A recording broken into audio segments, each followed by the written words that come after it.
to the Green Station Lunar Snake Trophy Season number 3. We are in, I believe, the 4th day of those group stages, and we will have the first best of 3 before us between Veroja and Carstensz Esports.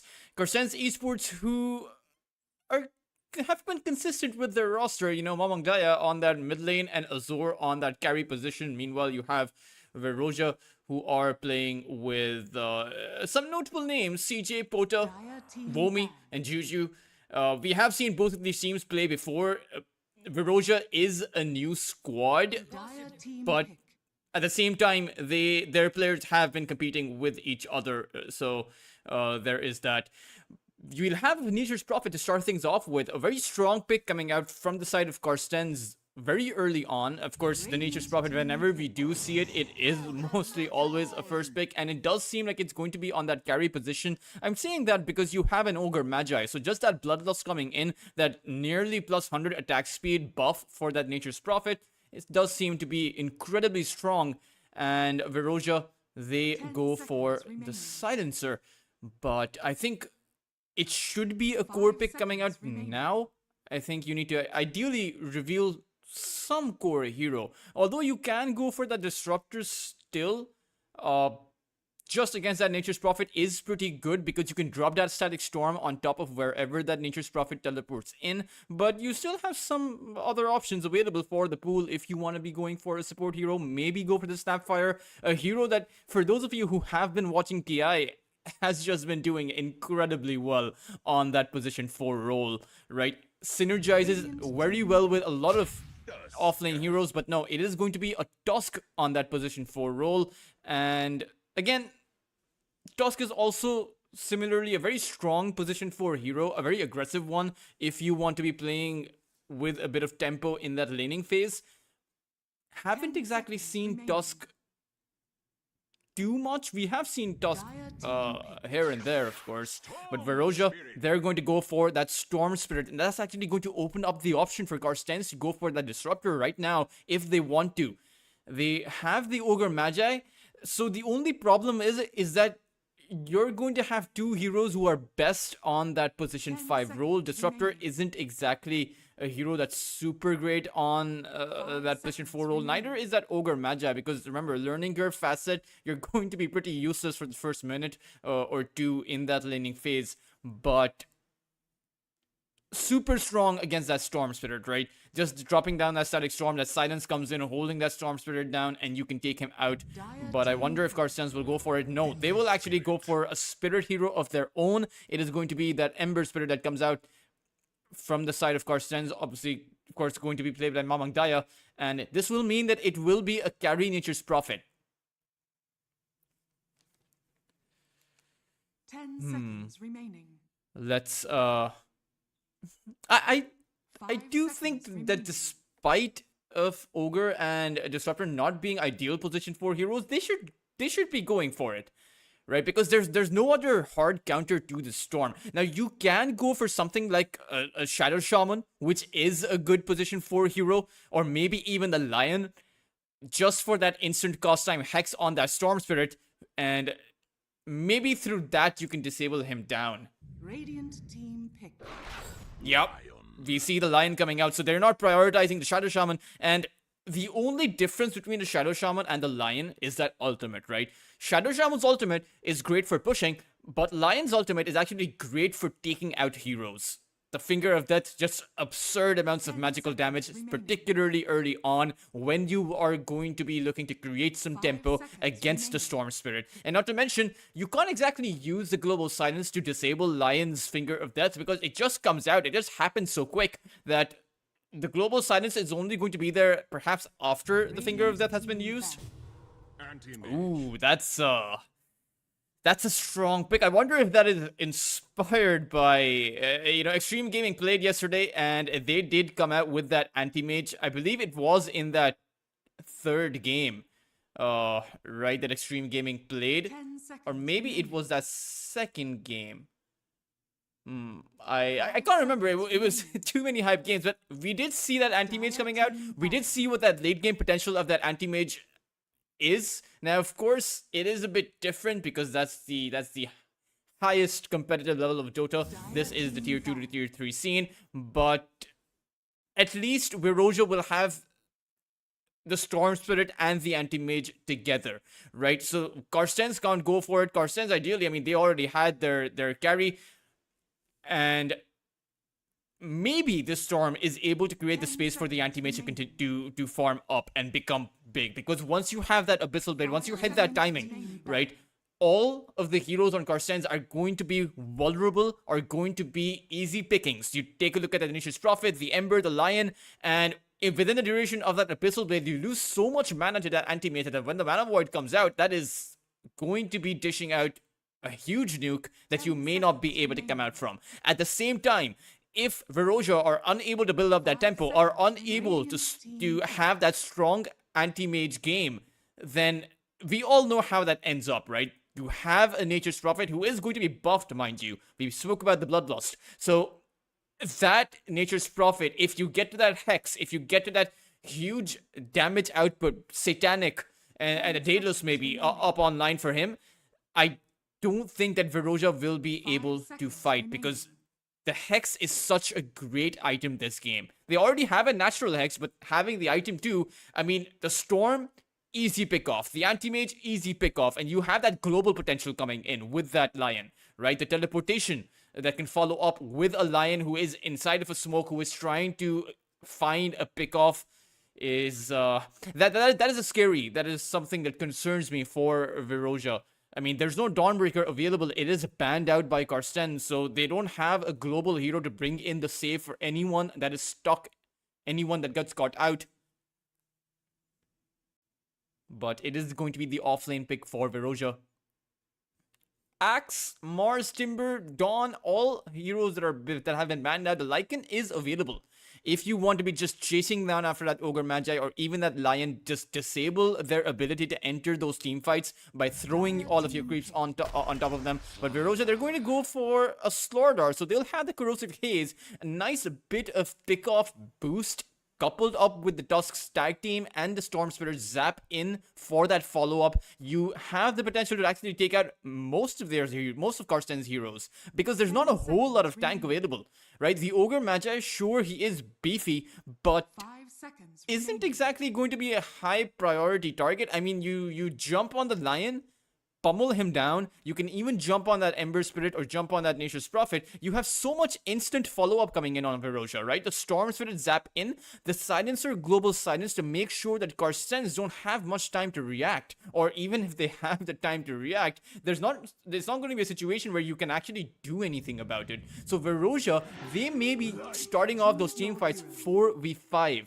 The Lycan idea, of course, is going to be picked up by Carstensz as they end up going for it on Russman, and again, a hero that can just send over the creeps, the dominated creep as well, over on that Silencer and just disable that Silencer. So we may actually come across one of those interesting scenarios where the Silencer just sits inside of the base just to be able to cast that global silence and doesn't actually exit his base, because he is going to be the big target for those Lycan creeps. At the same time, Carstensz have some really good push coming into that early game with that Lycan and with that Ogre Magi. Remember, dominated creep, and now you have the Bloodlust you can throw on that dominated creep as well. So that is a synergy that we don't see all that often, but I'm thinking about it.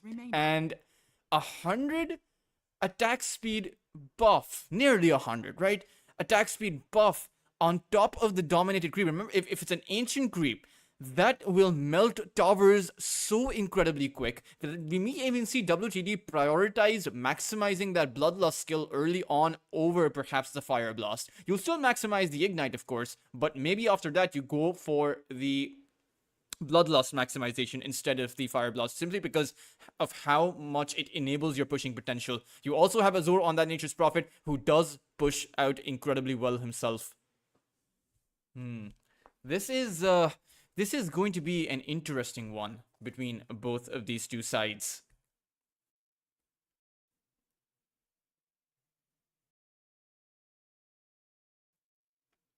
We will have game number 1 before us, and just taking a look at the current standings, it is, of course, Carstensz have played one series before.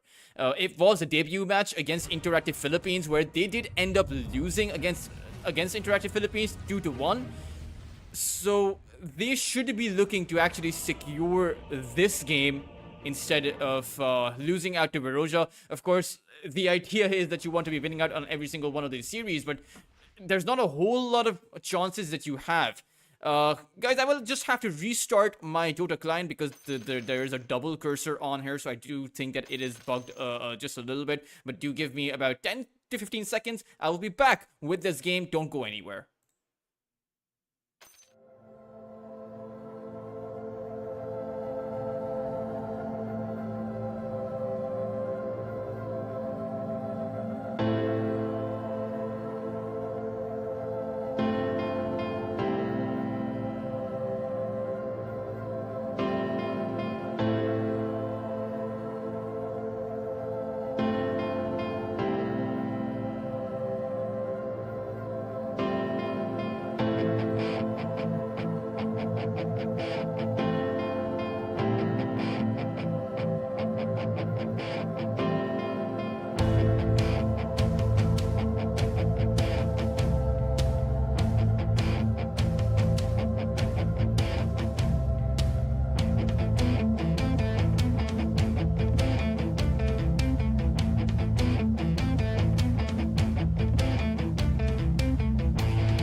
Here we go. We are back with Veroja versus Carstensz Esports in a best of 3, as Carstensz are looking in a good position, at least for as far as the early game goes. We'll have to see how their laning phase goes, right? That is going to be the big one to look out for. Right now, though, it is a set of movements coming in from the side of Veroja as they look towards that dire jungle. They won't be able to find Azor in time to be able to take him out. But this is an incredibly aggressive lane. I mean, Maxwell on the Dust plus Romy on the Slardar.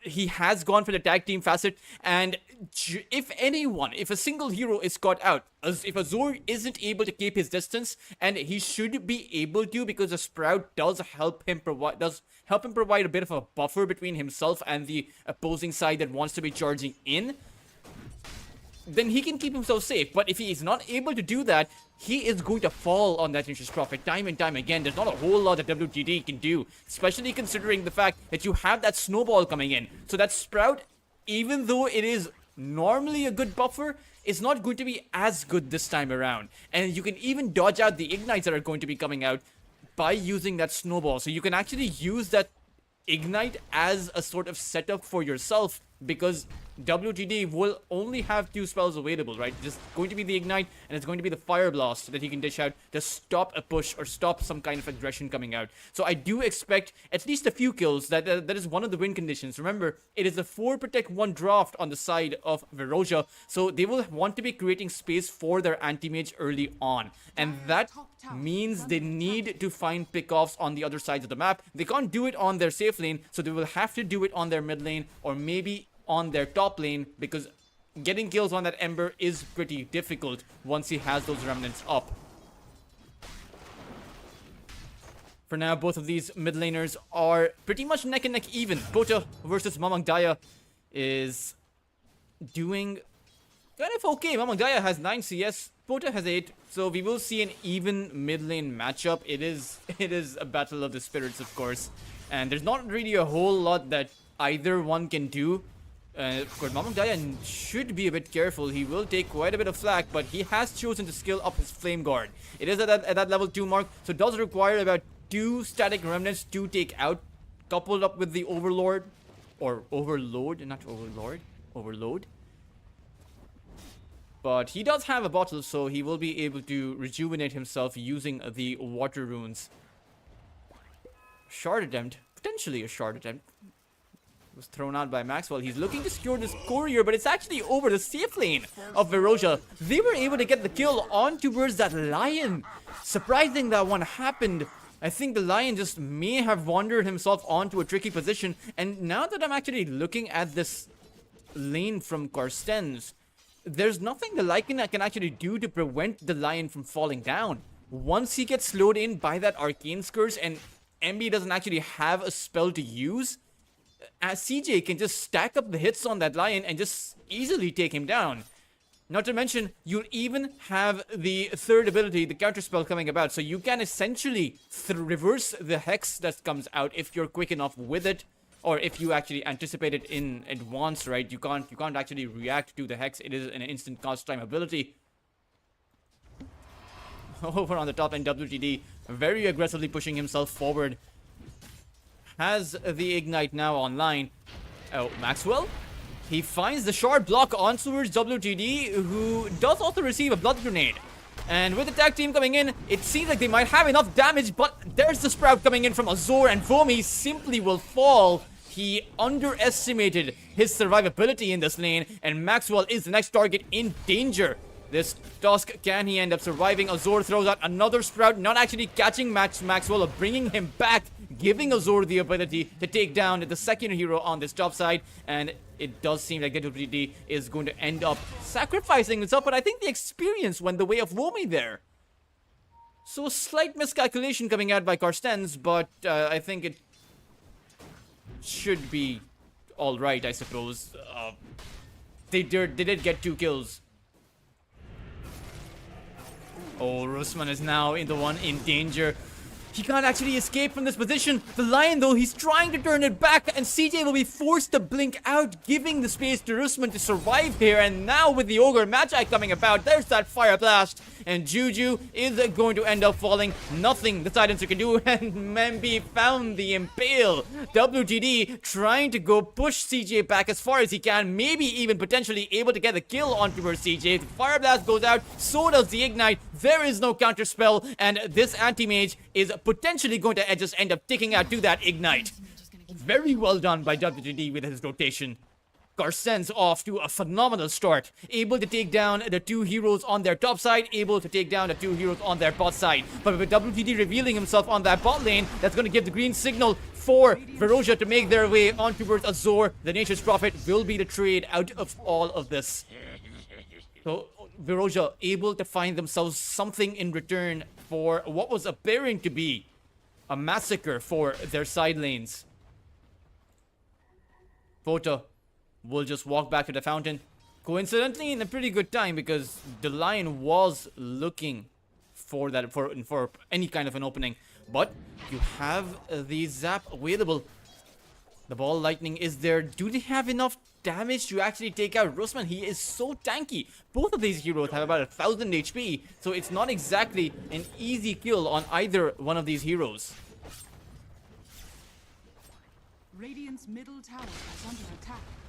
6-minute power rune is going to be secured by Maxwell away from the Ember Spirit. And it's actually MB who's the one in danger. Doesn't have the mana for an Impale. The Remnant is not going to land, but with the Tusk there, it is going to be a kill secured. Of course, Tusk wasn't exactly needed by Pota, so perhaps the Tusk shouldn't have been there to just give solo experience to that Storm Spirit, but it doesn't matter. It is going to be Veroja who come out ahead, and their mid lane is doing very well for their side. You have the Storm Spirit who is at the top of that CS chart, has also found himself that 1 kill, and it does seem like the game is kind of equalized after what was seeming to be a shaky start for the side of Veroja, having lost their heroes on their side lanes, but for now things have stabilized. At least to the point where CJ can now continue farming up. The issue will be when you have that Helm of the Dominator online, right? Rusman will have it pretty soon. And then he will probably look towards pushing out some towers. And there's not a whole lot you can do against that. When you take a look at the lineup for Veroja, you have the Remnant that is nearly the only AoE spell apart from the Sitherine Crush. But you're not going to be using the Sitherine Crush to actually negate the push coming in, right? You want to use the Crush to actually get kills. It is an initiation ability. The Remnants you can use to defend, but it's not ideal. The Dominator is already up, and you have the Hellbear Smasher. And with the Silencer here towards that top side, this is going to be a pretty fast tower push. I wonder if Veroja will bring some heroes to defend this position. Dire's structures are fortified. CJ? Oh, the Impale did not land. But MB does have that Hex. No teleport coming in to provide this anti-mage with a buffer. And his Blink is on cooldown for about 5 seconds. It is going to come back online, so he should be able to make his way out. The Impale is also there, but will not be landing. But a perfect Sprout coming in by Azor. Catching that anti-mage, he simply did not expect that Nature's Prophet to be there. In fact, there is no way he expected 4 heroes to be present from Carstensz. And surprisingly, Veroja are choosing not to bring any hero for the defense. Pota does teleport in here now. It may end up being a bit too late because you've already lost your anti-mage, but they want to stop this tower from falling. Pota goes in with a zap, but instantly eating that fire blast. I don't think this is going to deter him. With Azor being so incredibly low on HP, Pota will be able to take the Dangerous Prophet out, but it may end up costing them as Pota gets Searing chained up, eating that fire blast, and they see him. They will bring him down. Rusman with the shapeshift, able to get a kill on 2 of these heroes. Maxwell falls, so does the Silencer.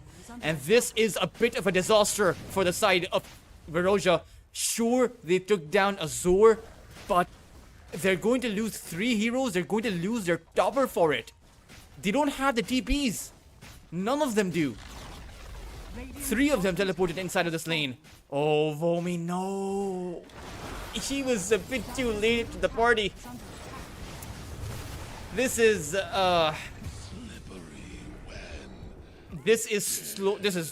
not even slowly snowballing. This is very quickly snowballing. 3,000 of a net worth advantage at that 9-minute mark as Carstensz are playing this by the book, right?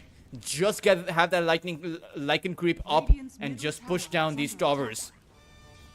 Even the mid-side tower is incredibly low right now. Mamang Daya has done a great job. Oh no, Pota. He wanted to go in with the zap. There is no global silence up, but with the silence coming on towards that Ember Spirit, maybe they find the kill. It is not going to be on Mamang Daya. It is going to be on that Lion.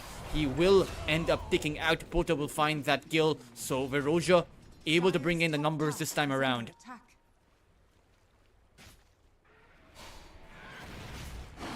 Lycan is farming towards that triangle. Will not see, or will see these heroes coming in, but it is just a sentry play. But oh man, Mama and Daya amplified damage rune being picked up by him towards that bot side, and it is going to be 2 heroes, 2 supports from the side of Veroja who are going to end up falling. Maxwell by some amount of time with that snowball, but it's not going to be enough.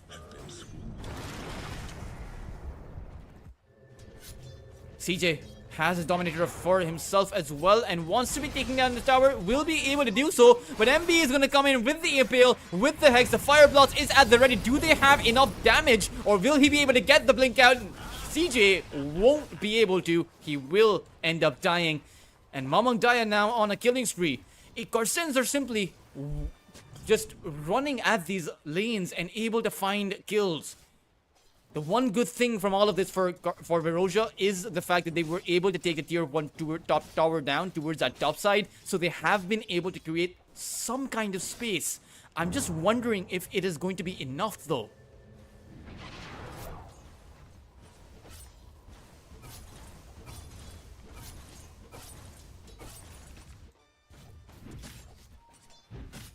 Maxwell on the task, who's gone for the phase boots, interestingly. I suppose he wants the movement speed buff. Mamang Daya in trouble. The global silence also comes out as they look towards securing this kill. Can they find it? No! Mamang Daya still surviving for now. He will fall, but it's going to be costly. Veroja will lose their own Storm Spirit, their own mid laner for this, as it's an even 1-for-1. The only good thing is that Mamang Daya ended up falling first, so the Storm Spirit actually ended up with that additional experience, but it was divided between the 3. And this is... it's not worth it because you're not creating effective space in a side of a stalemate. It just doesn't work all that well. Azure can come in with the teleportations and punish you every time you try to make a move. As a Silencer will learn that very hard lesson, he will fall. Maxwell will be able to take the rune away from Mamang Daya though. But there's the Bloodlust. It is being maxed out by WTD. Sounds like Carstensz have the right idea, want to be maximizing that zoo meta with a cheeky Bloodlust.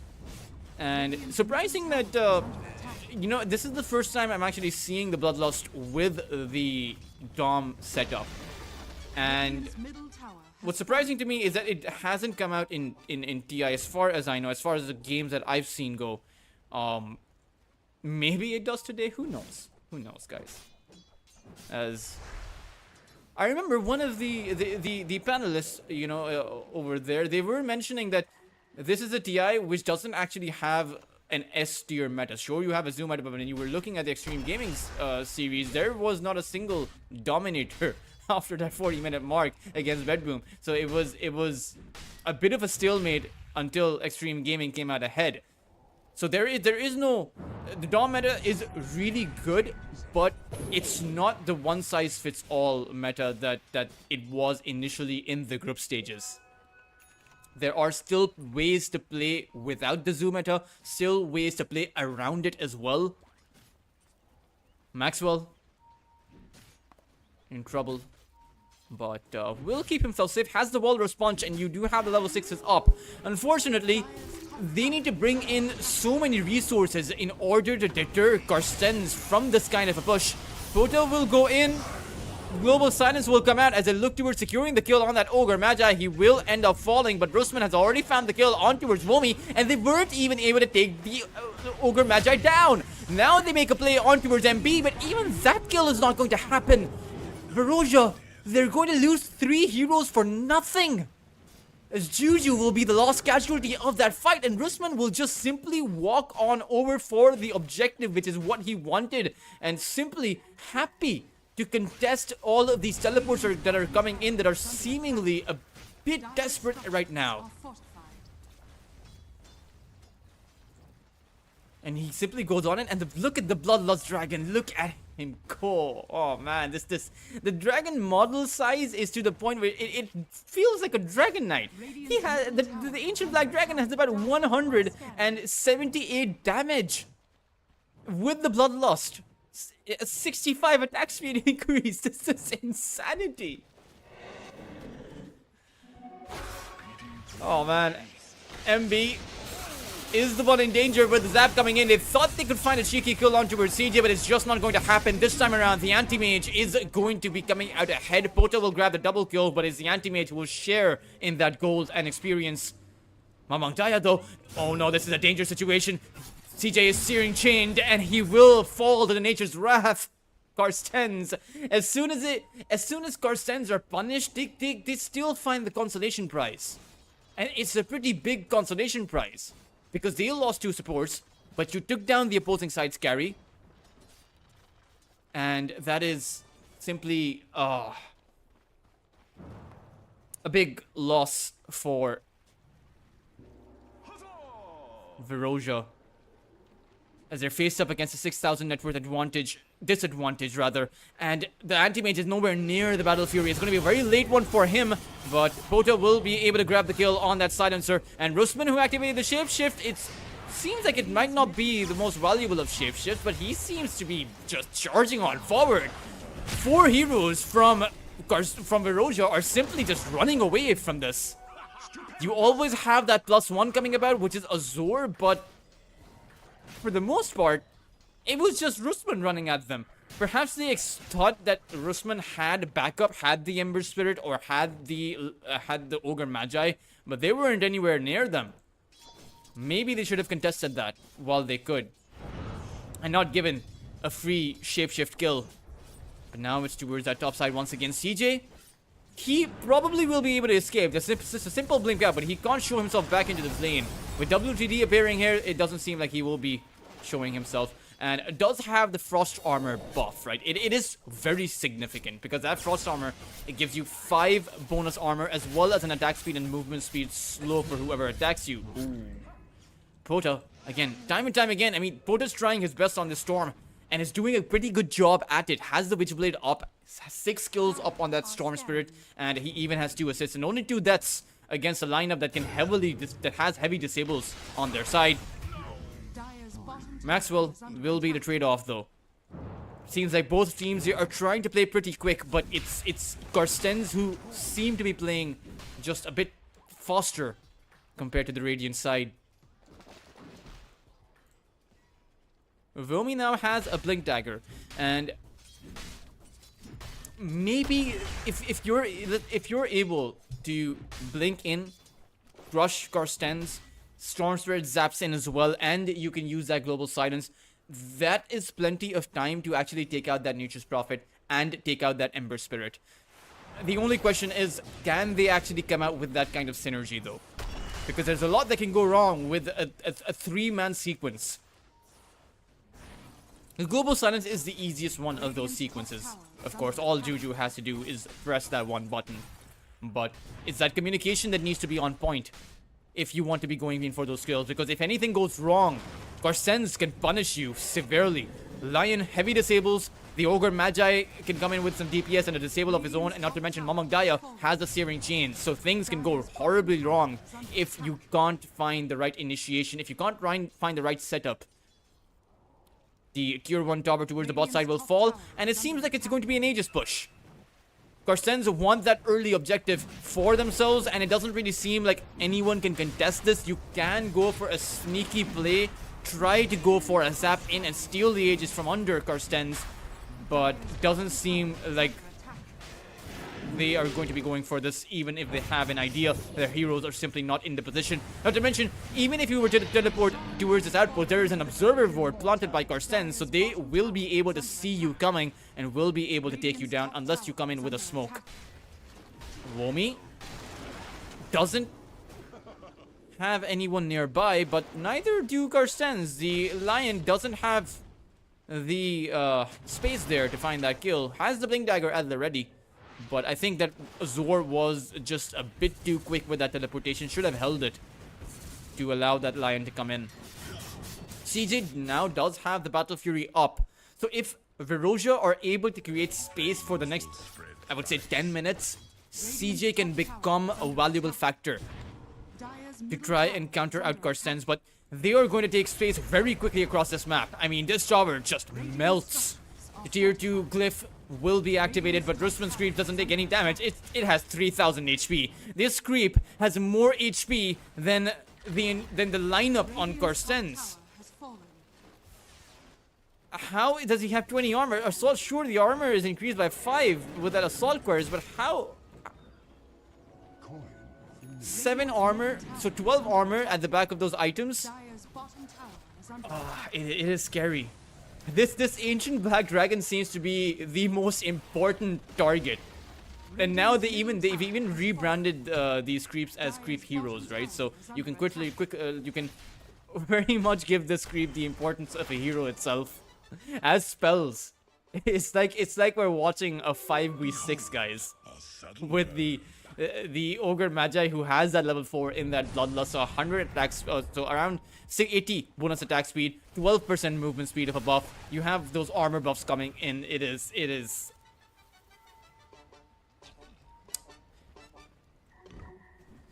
rough, is my assessment from seeing all of this.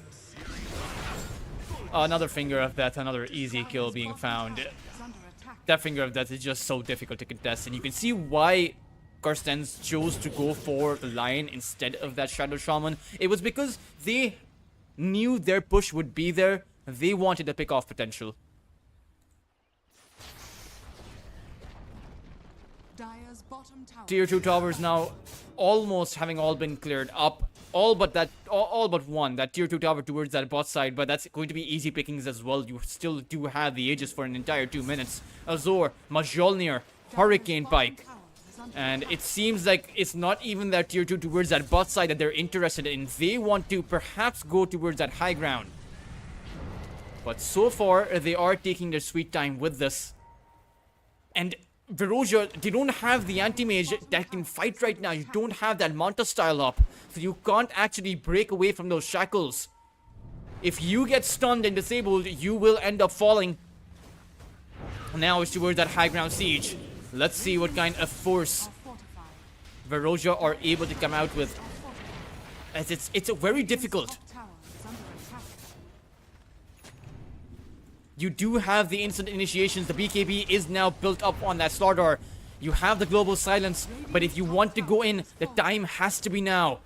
Maxwell with the Blink 2. Stormspear with the Zap, with the Sanj and Kaya built up. Has a Haste Rune at the ready. You simply... Can you give up this lane of Raxes? It is going to hurt you so much. Storm Spirit does zap in, but it's on towards that creep. Meanwhile, the rest of their team though, Slardar forced to activate that BKB. The dust simply melts. And without the BKB, I don't think you can defend this second lane. They were simply too late to the party there. They were simply too late enough so that Carstensz were able to create a scenario that going in was nearly impossible. And this will be 2 full lane of barracks is coming out for the side of Carstensz. 23 minutes in. Veroja, I don't think you can come back from this. It is so incredibly hard. The anti-mage won't be given that space. He needed 10 minutes. He only got 4. Because he will have to come in for the defense once that last lane is pushed in. And Azor, Carstensz, they are not wasting any time for this. Azor is just simply going to teleport towards that bot side. He will not have an Aegis for that push though. That is the one silver lining for the side of Veroja. It was bronze lining as it turns out because they did lose their 2 heroes. Oh, CJ, he wants to create some space, wants to fight time for his team, and they will be able to find Azor. A great kill to be found, disabling Carstensz's ability to push in, but now the danger is arriving. Mamang Daya with that Ember Spirit. Carstensz have lost 2 of their heroes, but this is so far equalized. It is a 3 for 3. Vomi to go for that TP out. There is no TPing out of this position. The BKB will be activated, but I feel like this is a folly effort against Mamang Daya, who does have the Remnant. Can Vomi find the blink out? He is going to end up being nullified. The Lycan Wolf is on him, and the blink out is simply not going to be allowed. Carstensz, they fight back after having lost their Nature's Prophet. And this is going to be them on the reins once again, because sure, Veroja were able to find the kill on that Nature's Prophet, and that probably enabled the anti-mage to complete that Manta style. It's still a very difficult defense. You do have the disjoint of those disables coming out. The Manta style can also break away from the Ignite, also the Howl. So you do have some ways to play about it, but there's no damage on this anti-mage.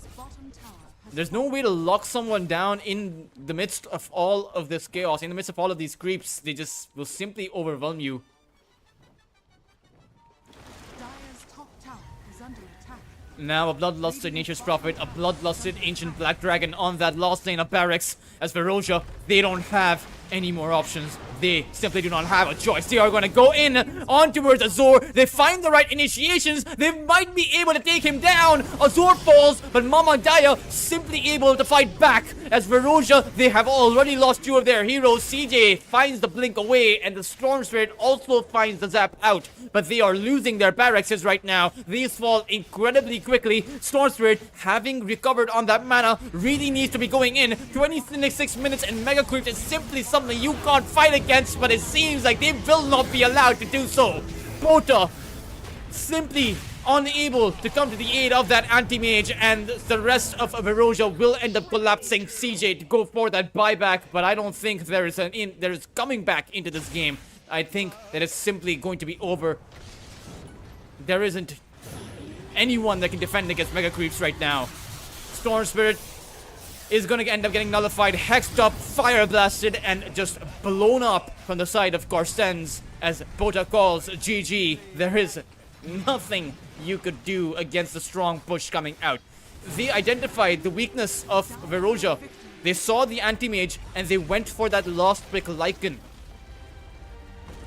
And the anti-mage is such a weak hero in terms of contesting that early game pushing lineup that Zoom just simply seems to be incredibly strong against this super ultra late game carry kind of a hero. Not to mention, heroes like the Medusa, who are also super late game, still offer you something in that mid game. You have that Stone Gaze to play with, but there was just simply no high value mana void target in this one that expends a lot of mana in those team fights to be able to counter initiate upon. Hopefully though, I do think it was a bit of the draft. It was a bit of how they played, as well as Carstensz simply overwhelmed Veroja in the laning phase. You saw the early game where you had 2 kills coming about over on that top side, 2 kills over on that bot side as well. But maybe Veroja can draft a bit better. Maybe Veroja can also try to play a bit more defensive. And if you have an aggressive off lane, maybe go for that. Maybe try to make those aggressive offensive plays against Carstensz, but certainly a lot to work on. But I do think the potential from Azor and Bota is there. Have seen these guys perform before over on the side of Veroja. In some of the other Southeast Asian tournaments out there, I have costed Veroja in games where they have seemed dominant. But whether or not they can do it to take it to a game number 3 against Carstensz is something that only time will tell. This is your host, Tultrus, and we will be back over at Lunar Snake Trophy Season number 3 right after a short break for that game number 2.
Back, everyone, to the Lunar Snake Trophy season number 3.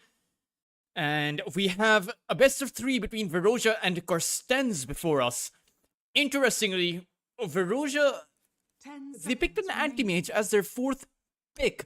And it really did not end up 5 working out. This time around, though, they will have that strong Nature's Prophet on that, presumably on that safe lane position. Something that Carstensz went for. Let's see, though, if this is going to be a carry Nature's Prophet, or it could be a mid Nature's Prophet, and even a support one. It is a hero that can be flexed really well, and this is why you have the Nature's Prophet on that carry position. Meanwhile, Carstensz, they will go for the Undying, and again, look towards building up a strong early game presence at the back of that Undying. Although you do have the Nature's Prophet teleportation, so 10 seconds normally the Tombstone, which is an ability that is dependent on the 5 positioning seconds of that remaining. Tombstone, it is going to be hard to find that correct positioning against a hero that can teleport anywhere on the map. At the same time, you can also go for the Snapfire, which is a great counter to that Tombstone. At the same time, and this is something that I mentioned, I believe, 2 days ago Team at Lunar Snake Trophy, the position 3 Undying is a hero that actually plays with the decay stacks a lot more compared to the Tombstone, right? And a lot of the itemization of the Undying is as a heavy hitter instead of someone that just drops 10 down that seconds Tombstone remaining. and uses the zombie slow. So it's not exactly good. 5 It's not a seconds high value objective to actually take down that Tombstone. Normally you are able to take it down. I think teams have gotten a lot better at playing around a Tombstone. Dire team pick. But let's see what Carstensz are going to be stacking that Tombstone with, at least for the early game. I put a lot of emphasis on the early game because that's what Carstensz like to do, at least as far as that last game goes. I'm assuming, if something is working, you can just seconds continue remaining. on Radiant team with that recipe. But it is going to be a Snapfire coming out by Carstensz. They will actually snag that one away from Veroja. And right now, not a lot of heroes apart from the Snapfire that can take that Tombstone down. You can go for something like the Ursa that has the overpower to take down a 10 Tombstone with, seconds remaining. but then you'll have to position this Nature's Prophet elsewhere. And not to mention, 5 the Ursa seconds suffers remaining. pretty hard against the Undying in that laning phase. So it is a bit of a trade-off, right? You can't guarantee that just because you have several attacks in quick succession that you will be stronger against the Undying, as it is most likely going to be a Snapfire with that Undying. So you will have that Cookie coming in, and you'll have that Shredder, you'll have the Shotgun Blast, as I like to call it, but Veroja, they will really need a strong safe lane for themselves. It seems like they will pick up the Ogre Magi as well as that Lycan. This is the exact same lineup that Carstensz came out with in that game number 1. I mean, sure, the Lycan was that last pick, but Veroja are kind of giving Carstensz a taste of their own 10 medicine right seconds now. remaining. Let's see how Carstensz respond. I wonder if they're confused right now, 5 seconds seeing remaining. these heroes coming out against them. Very interesting. So, I mean, Veroja can just use the same playbook, right? Just the Lycan creep with the Dominator, the Ogre Magi Bloodlust coming about as well. Just overwhelm Carstensz in that early game and just come out ahead through that. Let's see, though, how Carstensz chooses to respond, because it's not exactly the same pick prioritization coming out by Veroja. So I really doubt that Carstensz will go for an anti-mage in this position. I think they're going to pick up heroes that can either push out objectives really well themselves, like the Pugna, or maybe even the Shaman, or will pick up heroes that disable pushes coming in. Something like perhaps a Keeper of the Light on that mid lane wouldn't be all that bad right now. Maybe even an Earthshaker against the Lycan. It gives you that natural mechanism for that Echo Slam, but they will actually go ahead and pick themselves up an Alchemist, as well as, there we have it, there's the Earthshaker. They recognize the fact that the Echo Slam is such a great ability in this game. Veroja will come out with the Timber Saw. So it maybe a Timber Saw on that mid lane, a Timber versus an Earthshaker. Very interesting. Not a lot of trees are present on that mid lane, right? The trees are near the tier 1 towers, so when the 10 creeps are seconds remaining. in the river, there's not a whole lot that Timber can do. At the same time, 5 seconds Earthshaker is a remaining. strength-based hero, and Timbersaw loves to play against strength-based heroes. Unfortunately, the Timbersaw, if at least we take a look at the examples for some of the tier 1 tournaments out there, has a 0% win rate in TI. I think 10 games played on the Timber with not a single game won. And I saw the interview that BB team Dire team back. had in that after that second game pick came out against Heroic, where they said that sure, the Timbersaw has a 0% win rate, but we are looking to defy that statistic. Unfortunately, they weren't able to 10 because they did seconds end up remaining. losing that game number 2. So despite a lot of confidence in this pick, 5 doesn't seconds seem to have a lot of success. Now, contrary to the anti-mage, where the tier 1 scene is able to play with the anti-mage and some of the Dire lower tier team scenes back. aren't able to, I do think the Timbersaw at the tier 2 to tier 3 scene can work pretty well. Will be a question of how Carstensz disable that Timber. 10 seconds remaining. 5 seconds remaining. Carstensz going for their last ban, and ideally you want another hero that can disable the push coming about. But I'm taking a look at the lineup. The Beastmaster has been banned out. Maybe you go for the Primal Beast. You need some strong AoE, to, not only to couple up with that Earthshaker and Snapfire, but also a strong AoE to counter out this just the sheer amount of creeps that are coming in. And it's going to be a buffed up creep, right? Because not only did I speak about it, but you all saw it as well. That Bloodlust on with that Helm of the Overlord, just simply too much to push back against. At the same time, you can go for the Mars. The Mars and the Snapfire have been a pretty staple combination of heroes as far as we've seen. Just a simple skewer, or maybe even that arena. Very difficult to dodge out the Mortimers inside of the arena if you are stuck in, because you can't go to the edges of the arena. So that means there's a pretty small AoE within the arena that you can actually play around with if you want to be dodging the Mortimers. There's not anyone that can escape from inside of the arena apart from the Nature's Prophet, but he'll need a BKB to be able to do so. The Timber can't chain out. So that one is going to be 10 seconds remaining. interesting to see. 5 Veroja, seconds remaining. now it's their last ban. Ideally, you ban at the Mars. Just take that one hero out. They are taking their sweet time with this. Radiant team pick. The Puck is actually going to be banned. They aren't exactly expecting this Earthshaker to be on the mid lane. The last 2 bans from Veroja have been on that Ember as well as that Puck.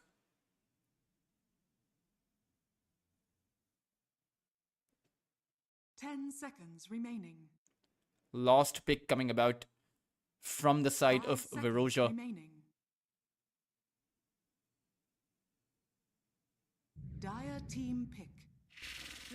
Is going to be a Dark Willow. Okay, so not all that bad. I mean, you can throw the maze down on the tower when you are pushing it to disable the Earthshaker's ability to actually come in. Now, it's not going to disable the Earthshaker's Echo Slam, but it may disable the follow-up with that Echo, because the Earthshaker is simply going to get stuck. And you do have a lot of strength, a lot of juice in your lineup, right? Timber, Lycan, Ogre Magi, all heroes with a lot of HP. Not to mention, the Timber could even go for a pipe on that mid lane. I'm not 100% sure if he is going to go for it, but I do think that someone needs a pipe on the Veroja's lineup, because Carstensz, they have so much magical damage. The Gyrocopter, the Earthshaker, the Snapfire, all heroes that have a huge amount of magical damage early on in the game. At the same time, Carstensz, they will not be playing with an Alchemist on that carry position. It is going to be a Gyro as the carry. It's going to be MB to play a support Alchemist. I think the MB shouldn't be going for the Scepter infusions. I think he just goes for anti-push items, or maybe even get some single target auras, like the Solar Crest, like the Lotus, or maybe even the Glimmer Cape and the Force Staff. Just enable Azure on that Gyrocopter. So this time around, we won't have that strong push coming in, so I don't think that Carstensz will be able to close out the game in that 25-minute mark that they did that they were able to find in game number 1.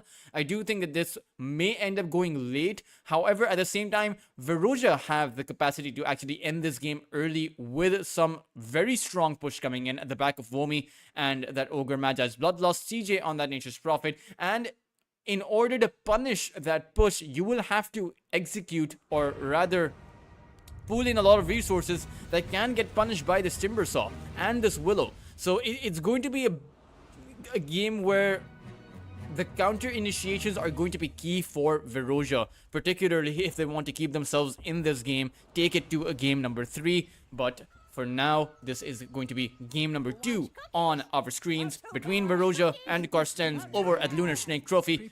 And hopefully we have a bit more of an even game compared to last time around. I mean, I spoke about this. Veroja are a team that can do pretty well, right? Azure, or rather, sorry, Pota on that mid lane. I have seen him perform pretty well. You have CJ on the carry.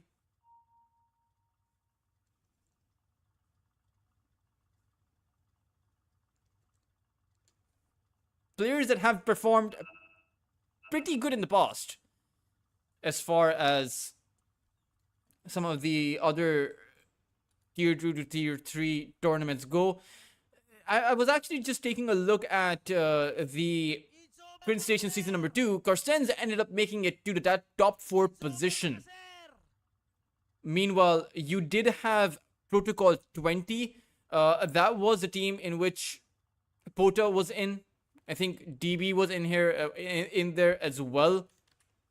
DB at the time was playing that position 3 role. I wonder why the switch though. I wonder why he chose to be on that position 4 role over from that position 3 role, because I remember DB's position 3 was one of the stronger, he was one of the stronger offlaners in the game compared to what I've seen from him on the position 4 role. Now, normally, of course, the caveat to that statement is the fact that offlaners are often playmakers, right? Position 4 roles are not as flashy, so we won't see the same kind of plays being made. So perhaps the spotlight isn't on DB all that much, and that's why you don't have he's not on that forefront, on that recognition. But let's see what kind of plays he can make on the Willow, because the Willow is one of those support heroes that can be a playmaker. You can essentially take out a hero all by yourself. This time around, it will be hard, but you still do have the capacity to take out that Undying, Snapfire, and Gyrocopter. 3 heroes that can be picked off by DB with the Bedlam. Let's see if they will be able to do so, though. And interestingly, someone brought up a great point regarding disables on the side of Veroja, something that I did not mention, but they do have a lack of disables on their side. The Fire Blast is the only stun available. The rest of their abilities are either slows or roots coming about. The Maze for the root and the Ogre Magi for the slow. The Sprout as well as a bit of a mechanism in which you can lock down some heroes. But it doesn't stun you, it doesn't root you, it doesn't do any of that. It just momentarily blocks your escape or blocks your entry. So let's see how Veroja will be able to compensate for this, because on the other side you have so many stuns, right? The homing missile, the earth shaker has 2 stuns built in, the Fissure as well as the aftershock, and the Snapfire's cookie, the chemical concoction. Just a whole list of stuns available on the side of Carstensz. Oh, chemical concoction though. Speaking of concoctions, it is being brewed up, thrown against CJ, who doesn't have an Ogre Magi with any spell available. It is that learning curve facet. His Sprout, though, is going to actually work against him.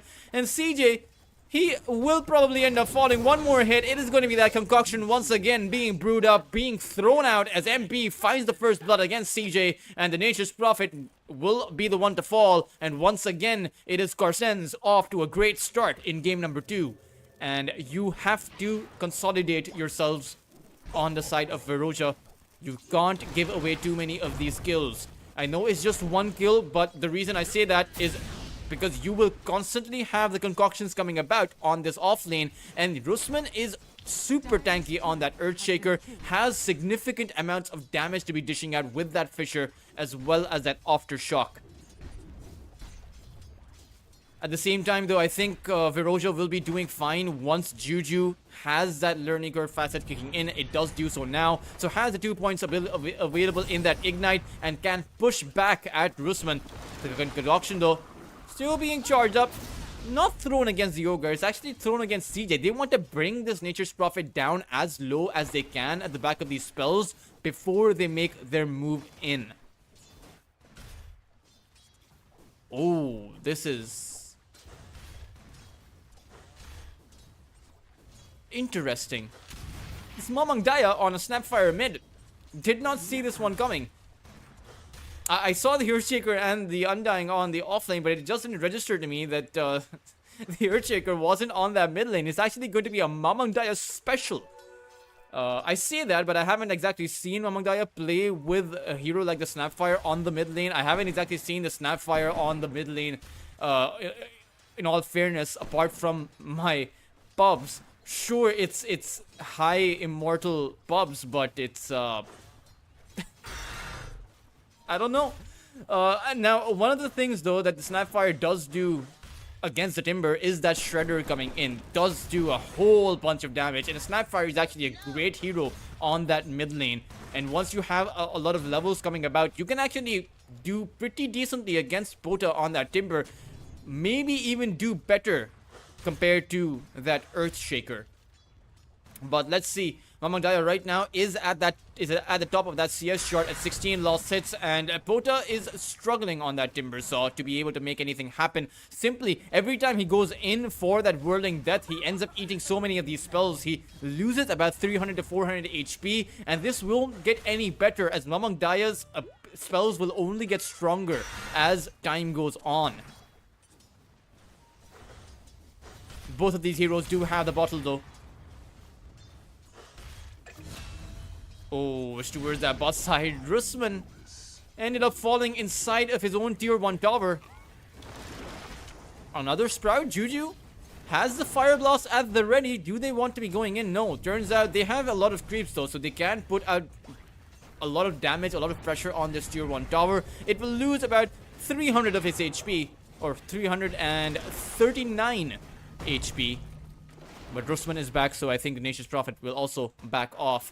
Over on the top lane, Tombstone planted down but unable to actually find the kill. Azor doesn't have his homing missile, and maybe you do take the homing missile, because if the opponents are not careful, if they don't create enough space when the missile is flying out towards them and they end up eating that big stun, then you can drop that Tombstone down and there are going to be a couple of zombies stacked up on you. But as soon as I pan the camera towards that top side, it is going to be CJ to fall over on that bot lane. And as it turns out, it was also inside of his tier 1 tower. So Carstensz constantly, we saw this in that previous game as well.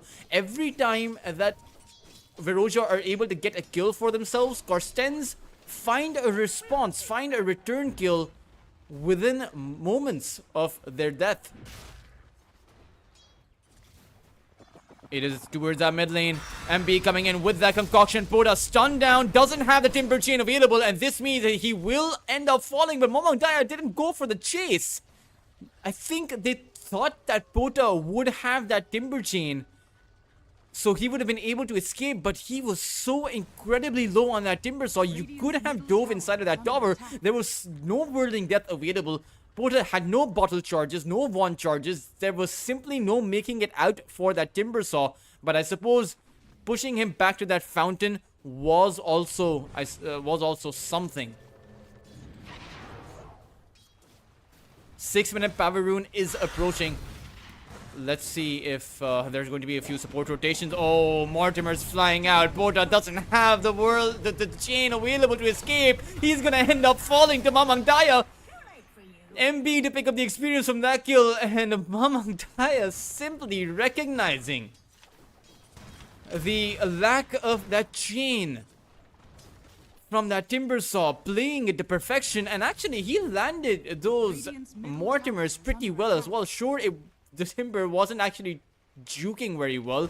He was just walking in a straight path, but DB needs to be careful. Has the Shadow Realm at the ready. But there's a haste rune available on Mamang Daya. Even WTD comes in, but this is surely going to be a kill here. And now maybe even more. Vomi doesn't have the shapeshift, is just going to be going for that teleport out, but he actually cancels that teleport. And Mamang Daya saw that. He will be making his way towards that Lycan. The Willow is respawning in about a second, wants to be teleporting towards the stop side, goes for the tier 2 teleport, while the Ogre Magi goes for the tier 1. And CJ even comes in towards that Nature's Prophet. Is Mamang Daya in trouble, but he finds the teleport out. How did he make it out of that position? As Mamang Daya will even throw the tip out. And the game will be paused. The call will be sounded out by both of these sides, as Vomi is the one in danger, is going to eat that concoction and a blood grenade to actually finish off his life. Meanwhile, Vomi was able to get the kill on that gyrocopter, and the Undying will fall to instantly respawning into this, but this could have been the opportunity for Veroja to get multiple kills in while Carstensz overextended. But just Mamang Daya recognizing the limits of his hero a bit all too well, and he was able to make it out. When we take a look at that net worth, 3,300 for that gyrocopter at the top of that net worth chart. Bota is leading, or rather CJ is leading on a close second though. However, he may end up dropping on that net worth, as he seems to be going to go down to this. There's too many stuns, honestly. It's simply the amount of stuns that you're able to chain on. There's not a lot of analysis apart from that. Bota is going to be able to cancel out that those Mortimers that were flying out. However, these three heroes on the side of Veroja, they have wandered on a bit too deep and will have to find a way out. They do so and need to be careful with how far they overextend, because Carstensz's ability to punish overextensions is significantly more. It all comes back to the amount of stuns they have. Quite simply, you are not going to be able to teleport out of that position.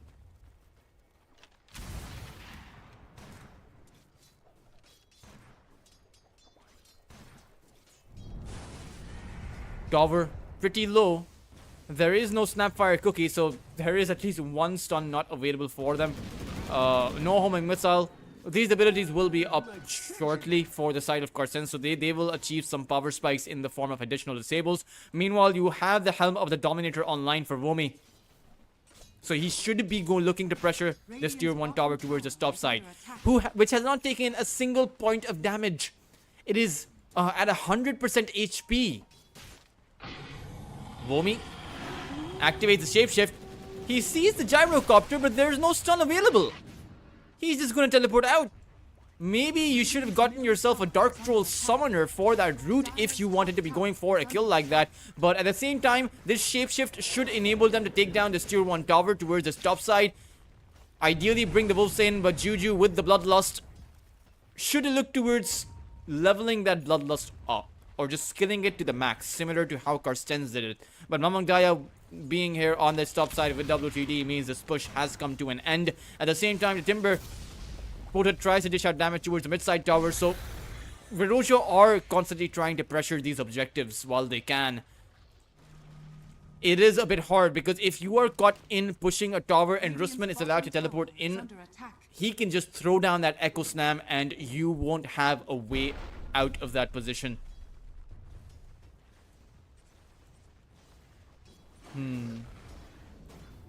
CJ close to his Maelstrom. Nearly close to his Maelstrom. He's about 1200 gold away from his Maelstrom. Once again towards that tier 1 tower on the top lane. Vomi We're at 2,000 gold away from his Helm of the Overlord. Once you have that, that is the one massive power spike that Veroja can play with.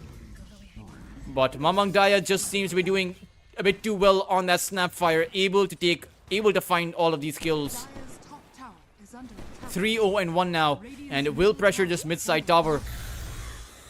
Pota comes in, still no chain available for this Timber, but it's towards that top side. The deny was found by Azure, but he may end up paying for it with his life, will end up going down, and WGD is going to be the next target. Juju right now needs to get out of the way for Vomi to actually go in, and now the Lycan having made his way in, but there's the Echo coming in from Rusman towards that back line, and it's going to be Veroja who may end up losing out a bit too much here. They will fall with their two heroes, but not before being able to take out that Alchemist, and Vomi, who has enough generation with that shapeshift that Rusman is going to have a difficult time making his way out. Has a Fisher to play with and is looking for that Blinker, will be able to find it. Pota simply a bit too late with that Timber, unable to find that extra kill. At the same time though, it is a win for Veroja. Even though they lost their carry, they were able to take a tier 1 tower down, and they were able to find 3 kills going their way. Took the opposing side's carry, took their supports, and sure, that was a great Echo Slam. All Carstensz found was a support and CJ, who can recover pretty easily on that Nature's Prophet, right? It's very difficult. It's easy to bring the Nature's Prophet down in that early game. Very difficult to shut the Nature's Prophet down in that early game or in that mid game. And it's all because of that global teleportation. CJ can go for the teleport on any of these, any camp on the map, right? Can go for the teleport on the furthest neutral camp compared to the Radiant side. Radiant's middle tower is under attack. Mama Daya has a Dark Radiant's Troll Summoner structures and are fortified. has a Helm of the Dominator, and this is a great mechanism because you have the Fire Snap cookie, so you can actually throw the Fire Snap cookie on the Dark Troll Summoner for that natural stun. You don't actually have to have a hero nearby. You don't have to cookie yourself.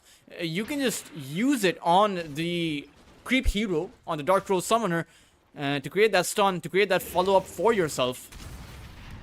Let's see though if that mechanism comes into play here, as the mid lane tower is going to end up falling, but there is a smoke from the side of Veroja. They look towards something here, but seems like they want to go towards that top side where there is MB. He is going for that scepter.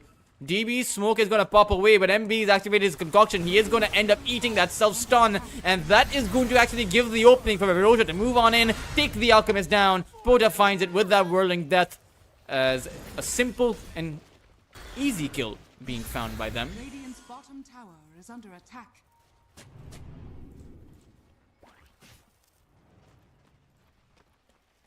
Mamang Daya on the Snapfire.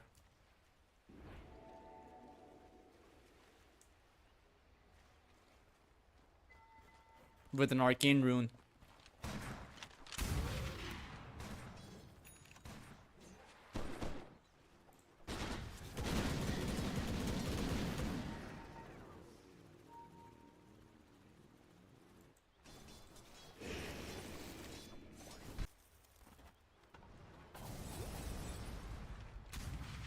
Blood Grenade at the ready.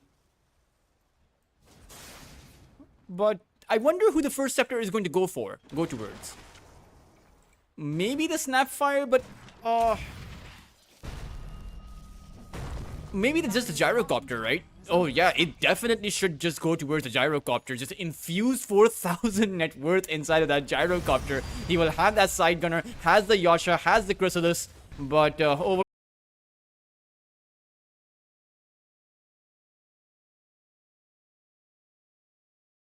Ancient Creep, and this is the big timing for Veroja. They have the big Ancient Creep, they have the Bloodlust at the ready. It is just level 1, as it seems like they're playing it a bit different compared to Carstensz, who max out the Bloodlust on their Ogre Magi, Veroja are actually maxing out that Fire Blast. So let's see how much they will be able to push. The Lycan doing very well for himself, right? And should continue to do well. It's very difficult to punish the Lycan, so you will have that assault. As soon as that Alchemist throws out that Scepter towards that Gyro, he will have it in the next 5 minutes or so. So all depends on how many towers you're able to take down. Right now, though, it's an initiation by Carstensz on towards Pota, who is unable to find the chain away, is stuck inside of the river, and Mamagdaya will find that easy picking, will find the kill. 16 minutes in, it is 8 to 10 on that kill feed. Azor. Oh, he takes. That's. Oh, man. Yeah, you need to bring in the cookie. You need to bring in a whole lot to keep Azor alive. As it's so much HP on Womi's Ancient Ice Shaman that is simply too difficult to actually take down. Mamagdaya doesn't have the Shredder available and is lucky that Dark Troll or Ice Shaman, that Ancient Ice Shaman, fell. But it's an even stronger Golem available. Increases the health capacity. I mean, Womi right now has about 2500 HP at the back of that Granite Golem. It is going to be MB to fall towards that boss side from quite a few rotations. But at least, at the very least, the one thing that I am glad about is that Veroja are able to hold back Carstensz in this game. Right? This is not going to be a stomp that we saw in the previous game. This is going to be a pretty even series up until Carstensz decide to stack as 5, right? That is going to be the big test for Veroja, whether or not they are able to hold on in that kind of a position. And of course, how Carstensz used to contest against the push. How they plan on taking down these ancient creeps coming in from Womi constantly. Who is farming away on that Lycan, but unknown to him is the fact that there is a smoke play from the other side. Rusman's smoke is going to break though. And Womi is on that high ground, so he knows to activate that shapeshift. It seems that Juju is going to be the one in danger. Womi just scouting for now, thinking about whether or not he wants to be going in. Rusman is just going to end up dying. Juju found the kill with that ignite. Turns out the Shaman does too much damage, but that is a lot of gold going the way of that Undying. One of the drawbacks of that Helm of the Overlord is that it grants a lot of bounty once your creep dies.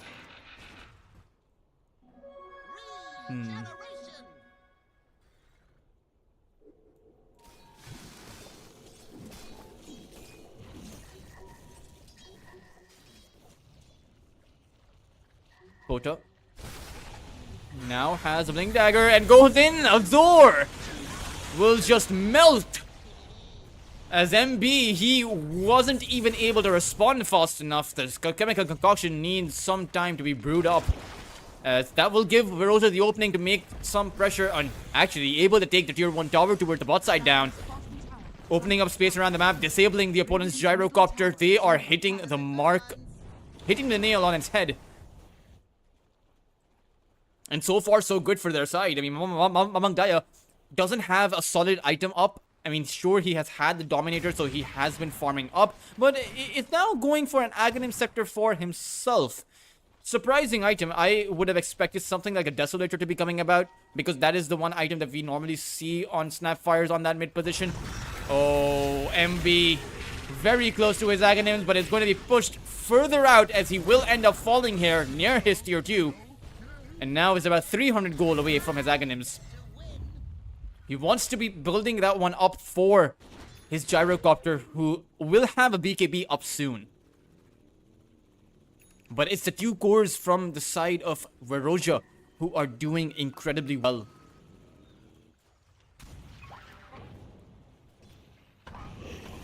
WTD is going to end up getting rooted, but finds a nice tombstone on that cliff.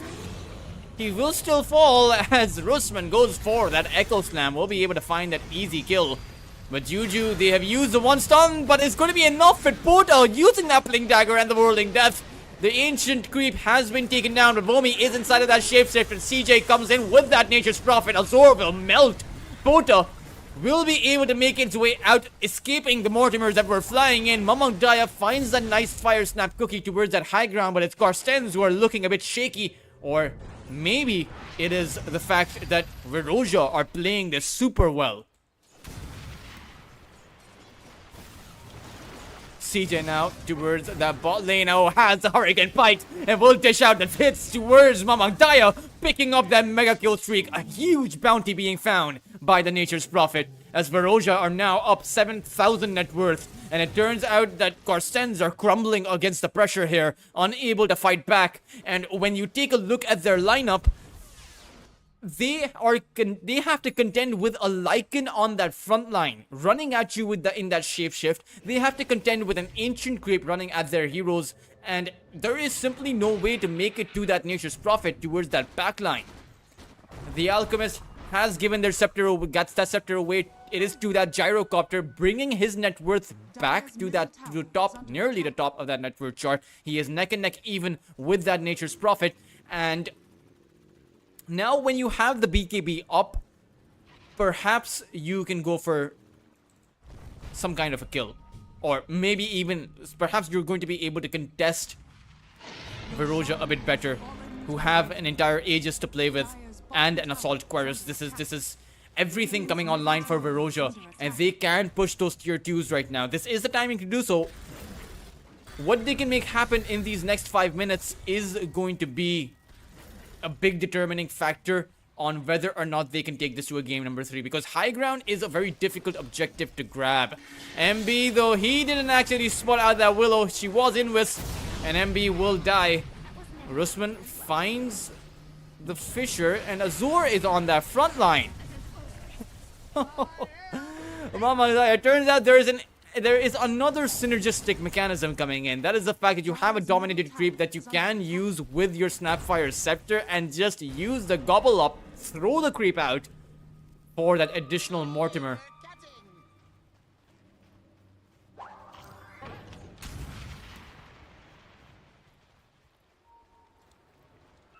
And interesting, I've actually never seen this mechanism. And just to let you guys know, I've been playing Dota since the Dota 1 days. Since that launch screen in the Warcraft 3 client that had the 4 heroes, the Crystal Maiden, the Juggernaut.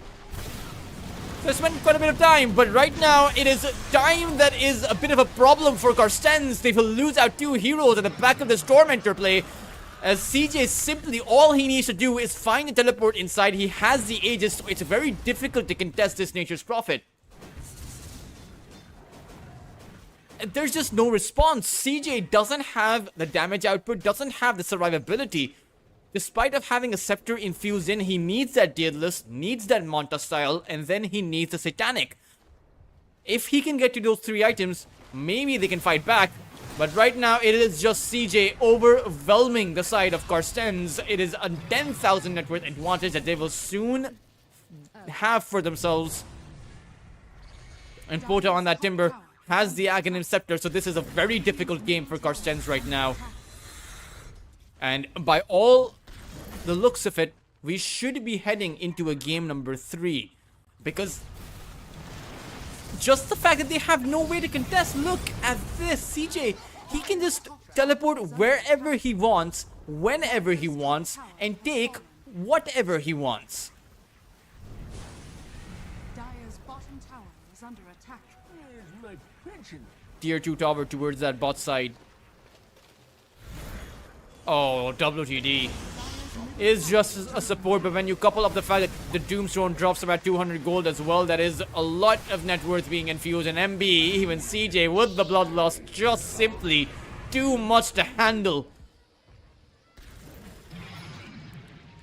And Carstensz, they will now be confined towards their high ground, if that, because Pota wants to be going in, and Mamang Daya is going to teleport from his tier 3 tower towards the fountain.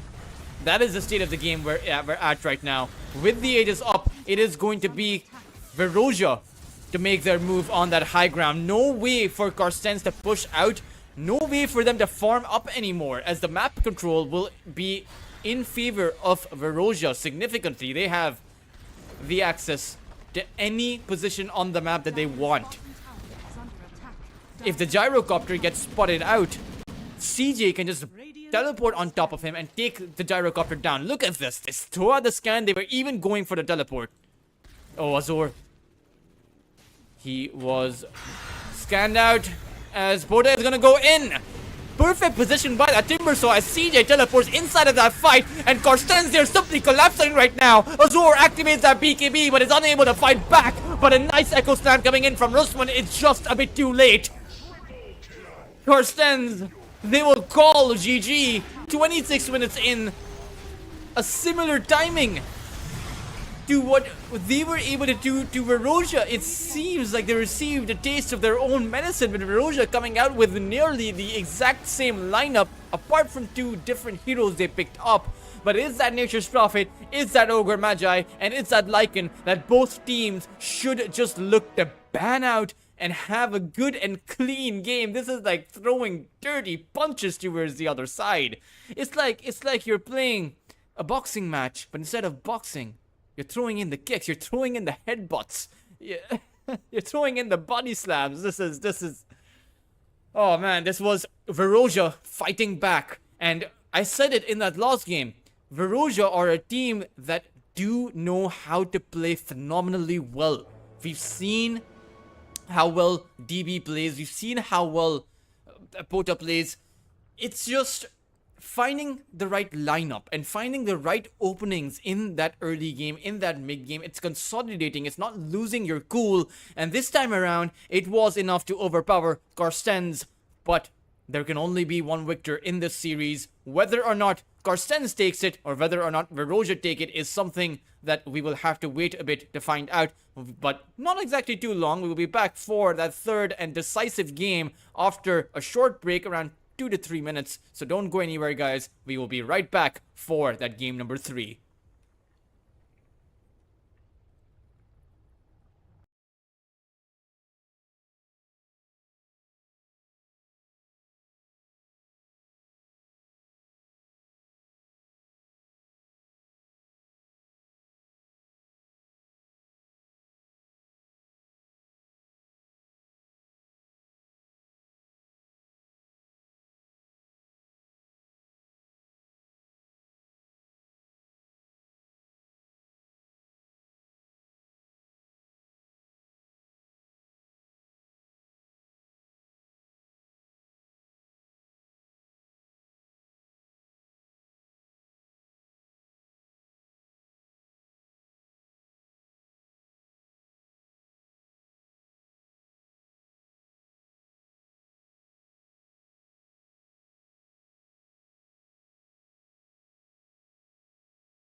Everyone to the Grin Station Lunar Snake Trophy, season number 3.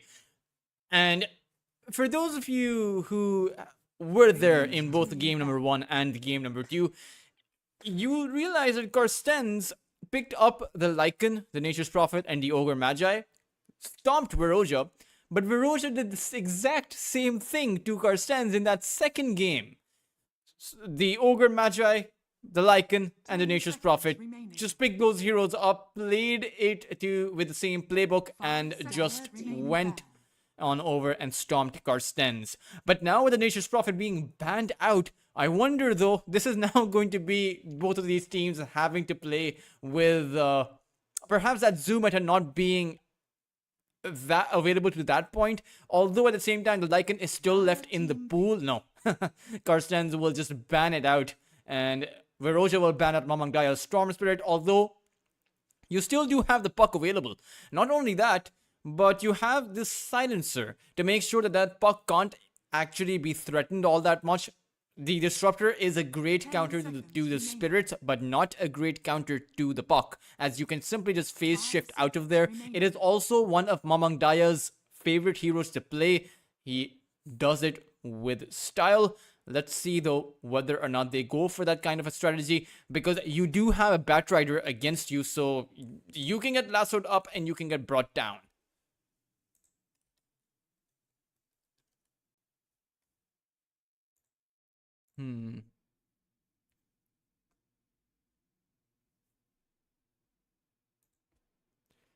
Carstensz. I wonder what kind of a strategy they will go with. Now, this is usually a playmaker team, right? Azor picks up those farming carries. Mamang Daya plays those playmaking mid laners, and then you have an aggressive off lane. That is the theory by which Carstensz usually play. They made it into the top 4 in the last Lunar Snake Trophy. Veroja, meanwhile, they have been struggling in some of those Southeast Asian tournaments. Haven't had the success that perhaps is expected of them, considering the fact that they do have pretty decent players, more than decent players. Pota on the mid lane, DB now on the position 4 role as opposed to the off lane that he used to be on, and then you have CJ, who was always the stable carry that Veroja have been able to rely on, although the Pugna gets picked up. So they do have some kind of an objective push coming in. I don't think the Pugna is classified as a Zoom meta hero, even though he does do what the Zoom meta does, but it's another creature. I don't know what species the Pugna belongs to, but this can be a build up to some sort of pushing lineup. Although it is hard, right? Because you won't have ideal Helm of the Dominator builders. You can still go for it, but Veroja will pick up the Mars, and ideally, oh no, Carstensz can't actually pick up the Snapfire unless they want to play the Snapfire on that mid lane once again. Neither can Veroja unless they want to play the Batrider on as a core position. So we probably won't see a Snapfire coming about. The reason I mentioned that is because you have the Mars, so the Snapfire plus the Mars would have been a great combination. But at least now they do have the Mars Arena and the Batrider Lasso, so you have the gold standard of initiation, which is, of course, 2 sources of initiation. This is something that I have spoken to. I have spoken to multiple professional players out there, and there is a consensus amongst this, right? The more initiation you have, the better your team fight will be. And of course, you need to make sure that ideally you have 2 ways to initiate. Just simply because if one of those heroes is not able to initiate, then your entire team fight doesn't just collapse. You still have a mechanism by which you can start a fight, right? That's why 2 heroes to initiate in are always good. Carstensz, however, do have 1 hero that can do that, and I think that they will have another hero, but maybe they can go for the Slardar once again. They picked it up in that game number 1 with the Tusk. Does do pretty well. It's a very dominant lane. At the same time, you don't need to be going for your offlaner right now. I think that Carstensz will reveal a mid pick in these 2 picks coming out, but they right now are thinking about what they want to be going for. The puck is super strong right now, right? I thought the puck was good before, But against the Mars is even better because you can just orb yourself out of the arena. Dire team pick. Just pop the phase shift as soon as that arena comes out. But no, it's going to be another one of Mamang Daya's specials. It is going to be the Kunkka that comes out. And I think it's going to be on that mid lane. I don't think this is going to be an off-lane Kunkka. I think every time that I've seen Carstensz play the Kunkka, it's usually been on that mid lane. And now the Visage coming out, this should be a mid lane Kunkka and a Visage on the off lane. And Visage plus the Tusk. Oh, that is absurd amounts of damage. Just with the familiars as well. And now also have 10 seconds a lot of pushing potential. The Visage can actually, now that I think about it, the Visage can actually pick 5 up a seconds Dominator. remaining. So you'll have the familiars, you'll have the Dominator creep, you'll have the Tusk with that tag team or drinking buddies, whichever facet he wants to be going for. Veroja though on their 4th pick.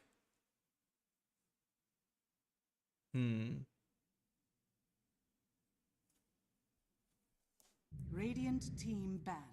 Naga Siren coming out from their side.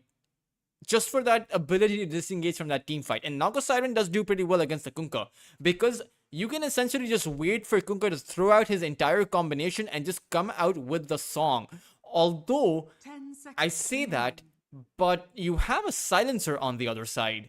And Team all you really need to do to disable that Naga Siren song is just press that global silence button and suddenly that song will be cancelled midway. Or not even very early on. Right, as soon as she starts singing.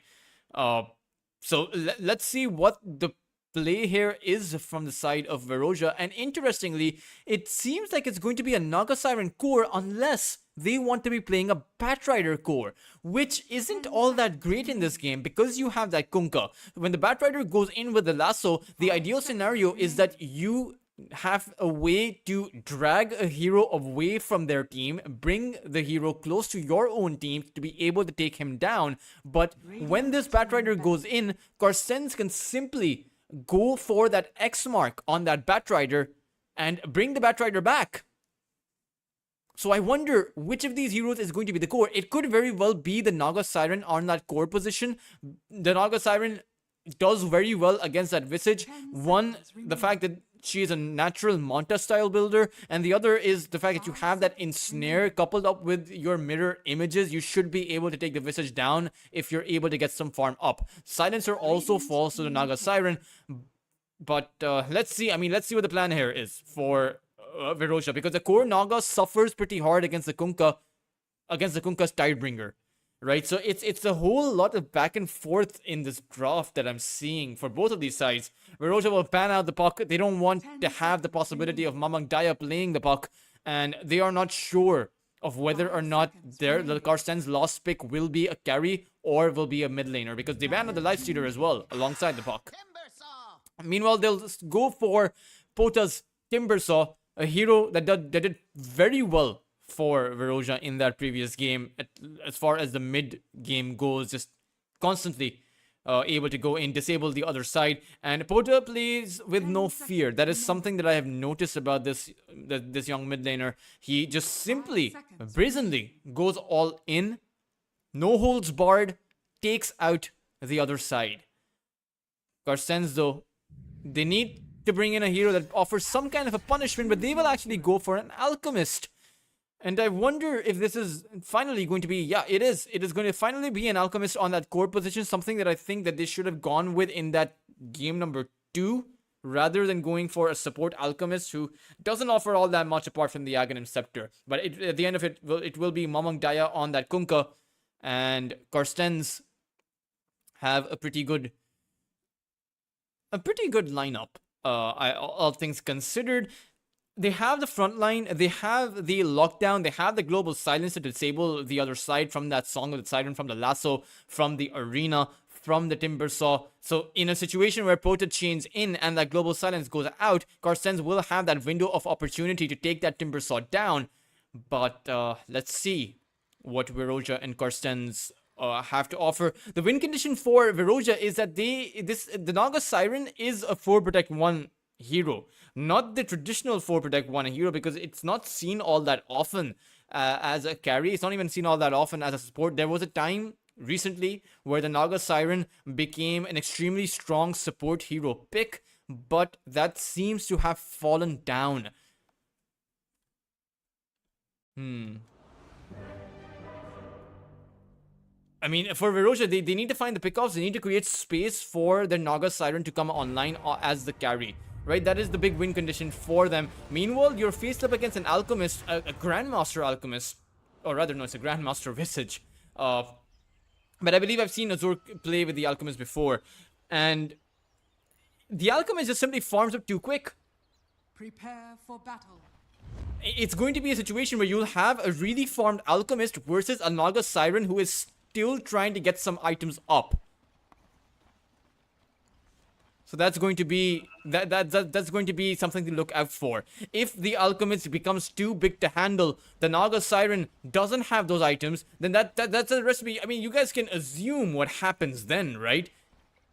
Carstensz will simply overwhelm Veroja in that kind of a scenario, in that kind of a situation. I almost trust you. Naga Siren image is not going to break out those smokes. And Veroja, they're on the low ground. Meanwhile, Carstensz inside of that triangle.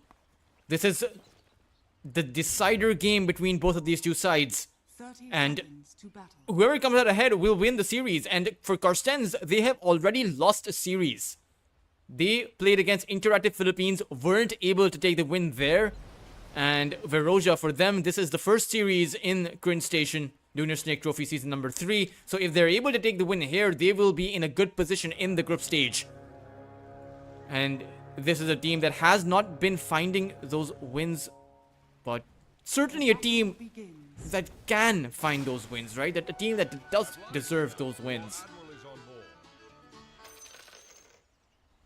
CJ. It's going to go for a Wraith Band. Interestingly, the Naga Siren actually has a lot of HP to start off with. 670. Of course, there's the circuit and there's the two branches that are pulling in HP, but it starts off at about 600 HP, similar to the Visage, right? Because the Visage also has a similar amount of attributes, Magic Wand, 2 attributes, and then a 3, so he has plus 5 strength, so is about 738, 6 HP. Over on this bot lane, though, you will have the Batrider that can go in with the Firefly at the back of that Ensnare coming about from CJ. So you do have that setup. At the same time, it's difficult to actually use that setup against this offlane of Carstensz. Because you have that snowball for MB, you also have the shards to block out that Naga Siren. And, of course, the potential to counter initiate upon Juju or CJ is there. Because the Batrider doesn't have that much survivability. Sure, he has HP, but not enough armor. And in a situation where you're caught out with the tag team... Oh, oh no, what just happened there? Vomi ends up with a double kill. Sure, DB fell down, but that's simply not going to be worth it. He got the first blood on the Mars. And the Pugna died, but Vomi was able to get the second kill. A high amount of experience going his way, a lot of gold going his way. He'll have 2 sets of bracers in this lane. Or maybe he won't complete the second bracer, he'll go for that soul ring. But Carstensz have to be careful not to feed too many kills. This will enable Vomi to have that early blink dagger if he's able to find an additional few kills here. And you don't want an early blink. Not before your silencer hits that global silence mark, that level 6 mark. Not before you're able to fight back against that arena. But let's see what becomes of Carstensz after this lackluster start in this third and final game. And it's interesting how they were able to find a kill, right? Because there's no additional stun apart from that Mars. DB can just throw out another blast, but that's all he can really do. So it was perhaps Carstensz who overextended trying to get that first blood in, but paid with for their greed and fell. But let's see. We will have to keep an eye out on that top side. But it's towards that bot lane. And that was the point that I was trying to make before that double kill happened. It is that Soul Assumption that is the highest damage ability in that early game at that level 1 mark. See, because it does about it does about 210 damage at that level 1. It's just simply too much. But let's see. And one of the things is the tag team, right? It has bonus damage coming in, so it actually increases the charges on that Soul Assumption. Rusman, though, he is in a bit of trouble. Will be able to walk this one away. Has 10 stick charges and wants to be turning around on towards Juju. MB is taking in damage too, but another Soul Assumption comes flying in, and Juju goes down.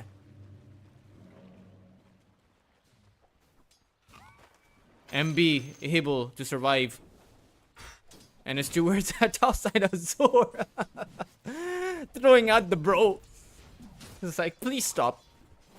But I wonder what the Pugna is doing that is frustrating Azor here. Maybe it's these creep pulls. Maybe it's the fact that DB is not letting up on this top side. Nether Ward is going to end up getting cleaned up by that Pugna. It is going to be a deny. So the additional gold not going the way of WTD.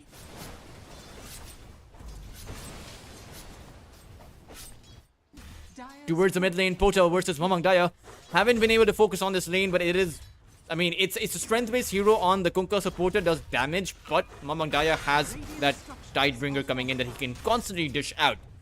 So it's a lane where I think it should be going evenly for both of these two sides. At the same time, though, as I say that, Pota has a significant advantage in terms of lost hits. Oh no, kills on both sides of the map. Or rather, it's not on the same side of the map. The Batrider and the Tusk were traded out.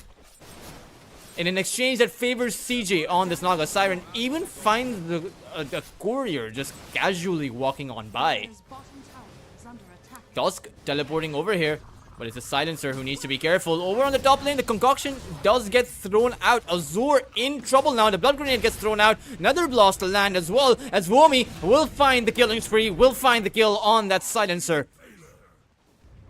And, oh, Azor in trouble. He was stuck around. Is going to be able to dodge out that spear, though. That could have gotten a bit tricky for Azor if he got skewered to the tree. But will be able to keep himself safe. Unfortunately for Azor, he is going to take damage from that rebuke. And will need to bring in a salve as soon as his courier respawns. But Womi didn't... Oh, Womi has 2 bracers, Womi has a soul ring, and Womi has 1400 HP on this lane. Too much for Carstensz to actually handle. Too much for them to burn through. Mamang Daya. This is a precarious position. Pota just simply does not have the mana, otherwise he would have loved to go in on that kill. As Mamang Daya doesn't have the ghost ship available because the Timbersaw has about 10 denies. Carstensz are very heavily losing out on that lost hit exchange. You take a look at the lost hits. Oh, I'll have to hold that thought as it's that 6-minute power rune mark. Both supports making their way towards the mid lane, but it's MB who comes out ahead. And in an exchange that favors Carstensz, as the ghost ship is now there, they're going to throw it out on towards that Timber. There is no life drain and there is no Timber. He will fall. So Carstensz, despite the back and forth from both of these two sides, it is the mid lane that favors Carstensz, but not by much. You take a look at the lost hits, something that I have been trying to bring up, but it just doesn't seem like Womi will allow me to do that. He will find the skewer. Concoction is going to end up self-stunning Azor. And Womi is just simply outplaying the Alchemist here on this offlane. Oh, has another spear to play with. Will find the skewer. Unfortunately, it didn't stick to the tree. But Pota is here with the Timbersaw. They saw Azor. And there's no teleportation coming in. Womi is going to end up eating that concoction, though, as Pota has no chain to play with. And this Alchemist will be able to find the teleport out. But only 2 herds is tier 2, so he should continue to farm with the acid spray. Has the chemical has the soul ring to play with for generating some mana. And the lost hits. Take a look at the lost hits, guys. 44 for the Naga Siren, 38 for the Timber, 33 for the Mars.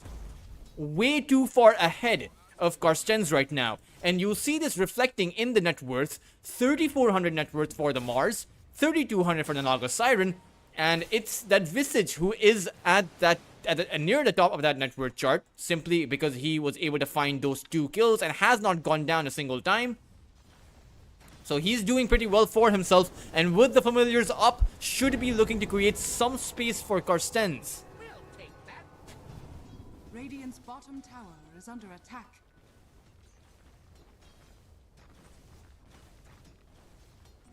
It heals like the salt sea air. Loaded to the gills.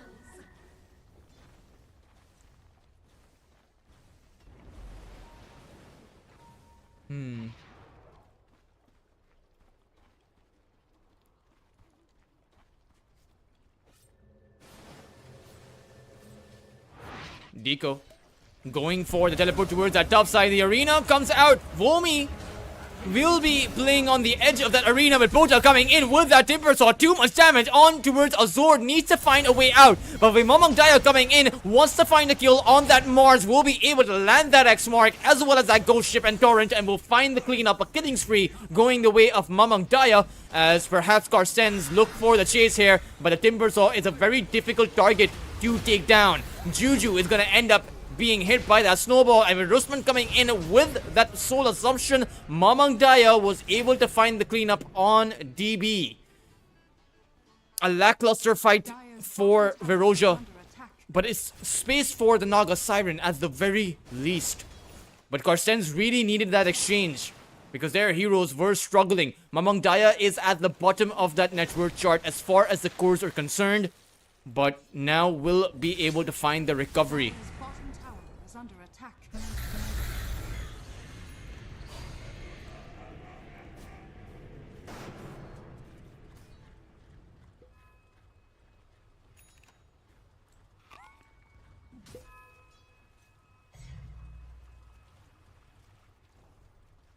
Hmm.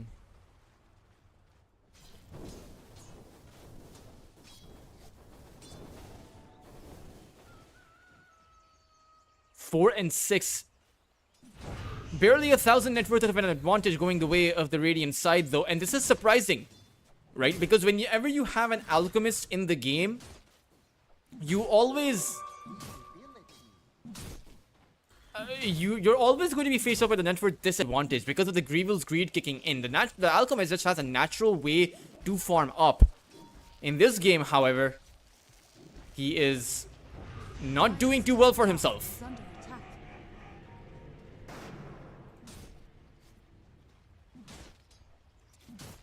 1,400 gold. This will not be an early Radiance for Azor.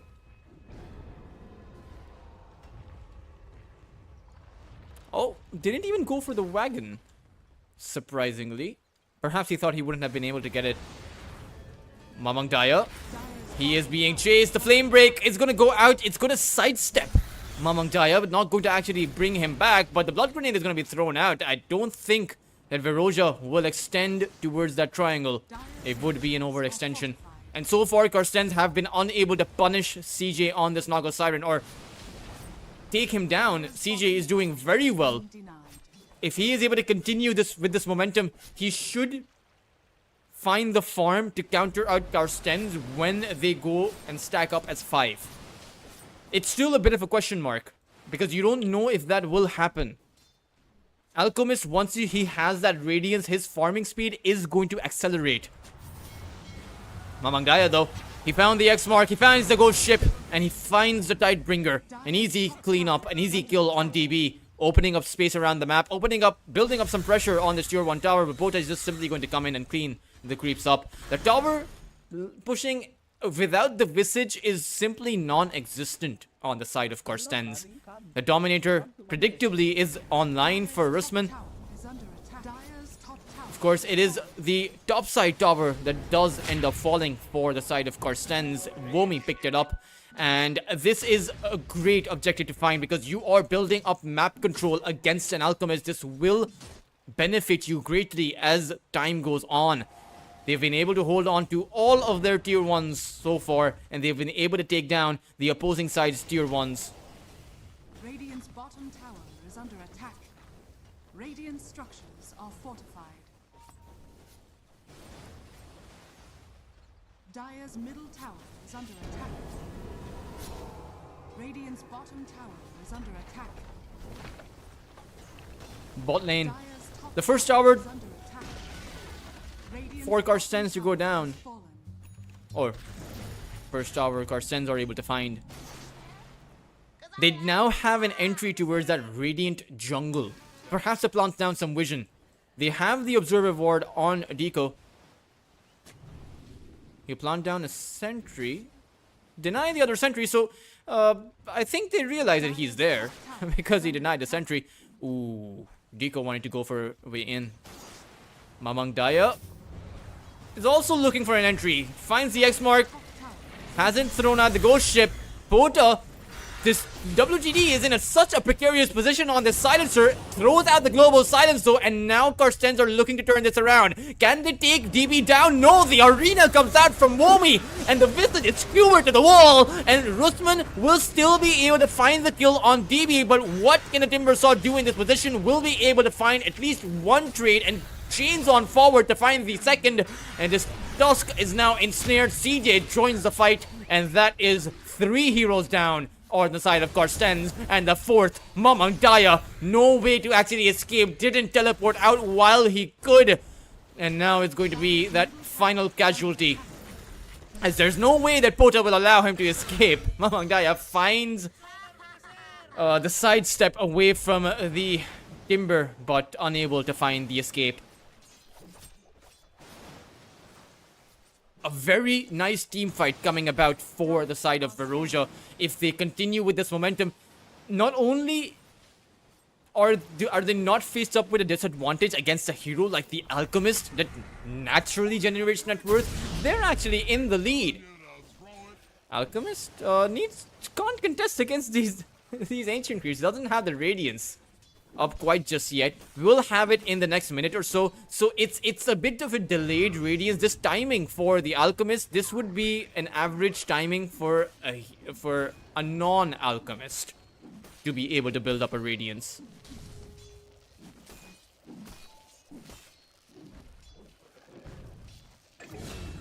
Oh, Deco. Dire's middle tower is under attack. Solo killed by the Mars there without the arena. That was interesting. This voice line, the "Are you okay" voice line being thrown out by the Tusk. There's another voice line. It was by a team that went to TI from our region, from the Southeast Asian region, but unfortunately they went 0-4.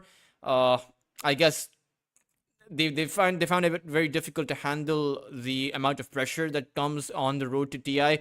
But I'm talking about Team Nemesis. They have the "Are you okay" voice line as well, and it's quite funny. It actually it put them on the map. The Philippines voice line and the "Are you okay" voice line was being spammed out quite a bit by a lot of the teams in TI. But one of the interesting things I'm noting is that this TI, because the pressure is so high on a lot of those teams, you don't actually see voice lines being spammed out left, right, and center. They do still come out, but only when a team has actually found themselves either a team wipe or a clear win in the game. But as we come to an unpause, we will resume to talk about the game in front of us and not the other games that are happening.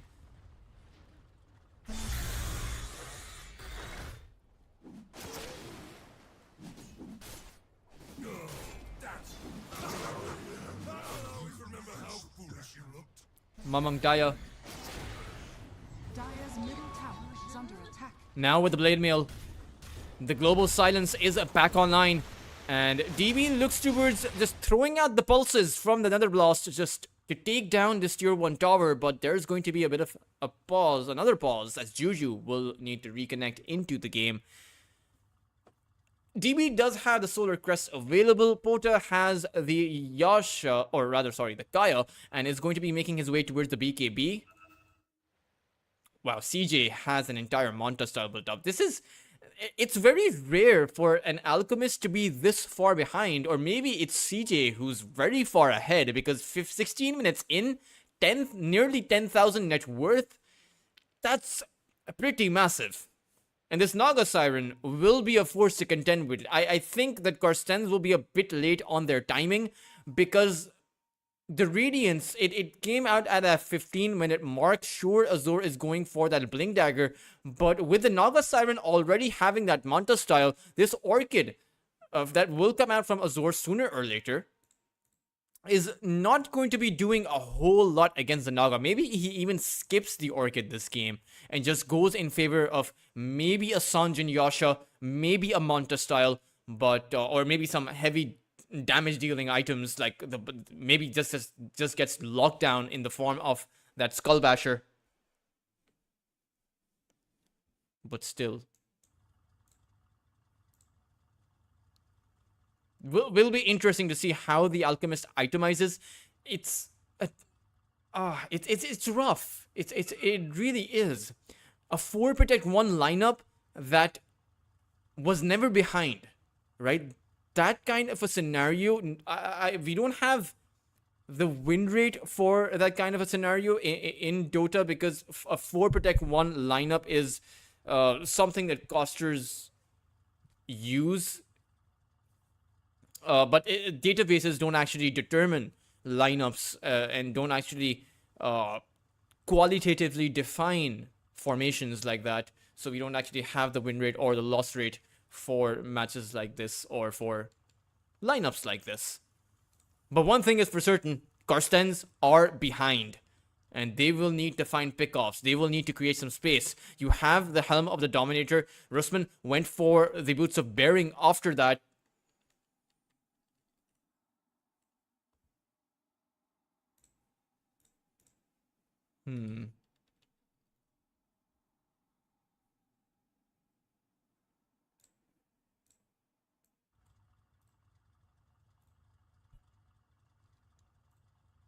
Juju, the Batrider, reconnects to the game. He was having a bit of lag.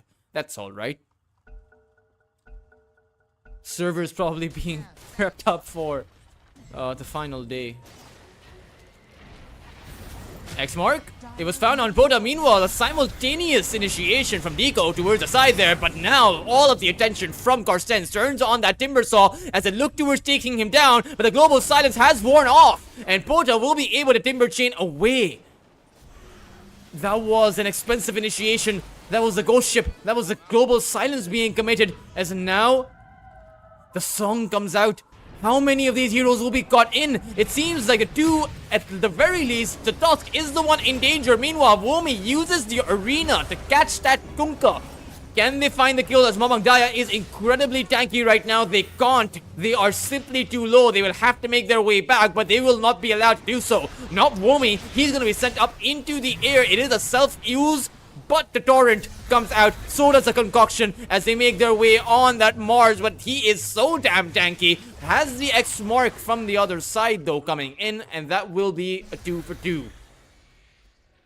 But it is an expensive exchange for Veroja, as they lost their core. They lost their offlaner while they were only able to find a 2 support. That should be an exchange that Carstensz are happy with.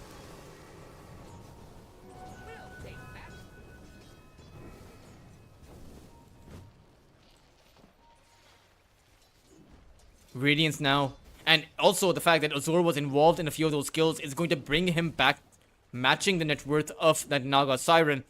And it's 10,000 each for both of those heroes, with about 400, or rather 350 of a difference between these two carries.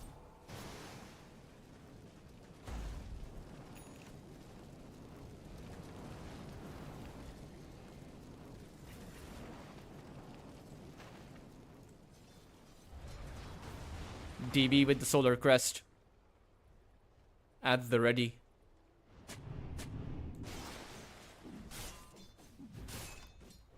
Mamang Daya so far, despite of Carstensz not being able to pick out that Timbersaw with some of these X-Mark plays, Mamang Daya is still doing pretty well for himself. Even though the net worth doesn't reflect it, right? He's not super farmed up. He's still involved in a lot of these kills that Carstensz are finding. 3, 1, and 3 on the Kunkka. So 3 kills and 3 assists. Meanwhile, able to keep himself alive. The one time that he did die was towards this side of the map, where Carstensz lost 4 of their heroes.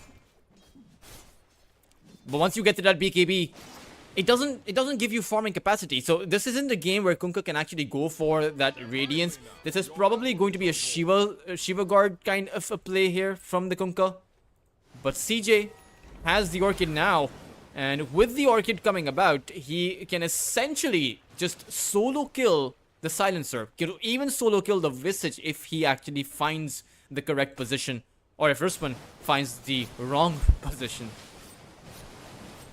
Rusman is going for the pipe though, and once you have that, you will be able to mitigate a lot of the damage coming out. However, it's a lasso play.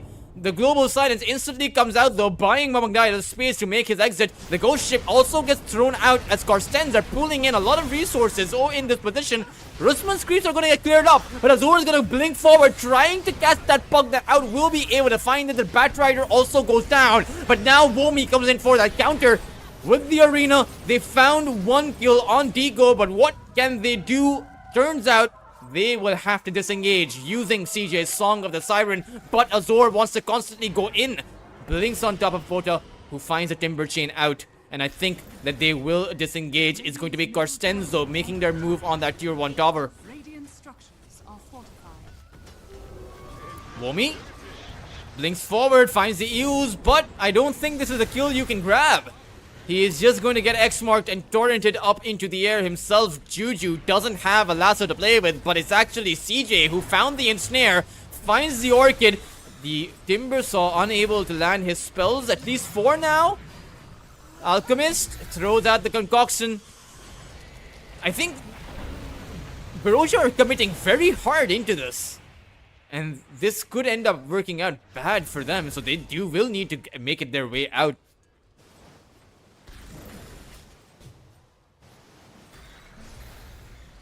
It's a 4-man smoke though. The Ghost Ship is back online. The Global Silence is down for about 30. Meanwhile, you have the lasso on Juju. But the tier 1 tower, the big objective for Carstensz to open up the map, is now down. And they look towards making a play towards the top side. DB and Vomi, they may not see this one coming, as Carstensz are very quickly moving on this position. The familiars are going to be swatted out by those creep waves, but... and so will the Visage. Oh, well, Deco goes in with the Blink Dagger, finds the shards, and this will be an easy support kill on DB.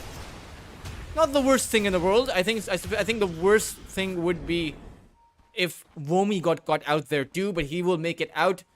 However, it's a bit of an awkward timing as Carstensz will be able to find themselves with the Tormentor at the back of that Pugna kill, and will grab themselves up with the net worth lead. WTD comes out with the shard. It's not exactly an ideal shard. Oh, CJ. Song coming about in about 5 seconds. Oh, turns it around out towards Deco. He blinked into his own death. CJ even finds a shrine, and now with the Song of the Siren up, perhaps they go for even more kills. WTD, he is gonna fall. Carstensz misplaying there. I suppose it was because they were going for the Tormentor. They didn't have the resources to contest the Shrine of Wisdom simultaneously. And because Veroja realized they couldn't contest the Tormentor, they can go for that Shrine of Wisdom. And CJ, recognizing the window of opportunity there, grabbing it up for himself. Nicely done by this Naga. And with the Bloodthorn up, they could stack up enough damage to take Mamangdaya down. Maybe even the Alchemist. But again, they need to find their way on top of that target quick enough. That's been the one key factor for Veroja that's been missing so far. They have been finding the support kills, but Mamangdaya still has not died after that one death in that early game. Visage, Rusman has not died either. Neither has the Alchemist. It's just the 2 supports that have been getting picked off. They account for 11 of the 14 kills that Veroja have gathered up. 90% of the kills that Veroja have had have been on low value targets. Meanwhile, the same thing doesn't apply for Carstensz. Right? Carstensz have been able to find the Mars twice now. Sure, they haven't been able to take the Timber down, but it's a bit more of an even exchange. The big winner, though, of all of the cores is CJ, who hasn't died a single time, will come out with a Heart of Tarask in about 1500 gold. Concoction being charged up. He doesn't actually know which Naga to go for. This is a ninja escape from the Naga Siren.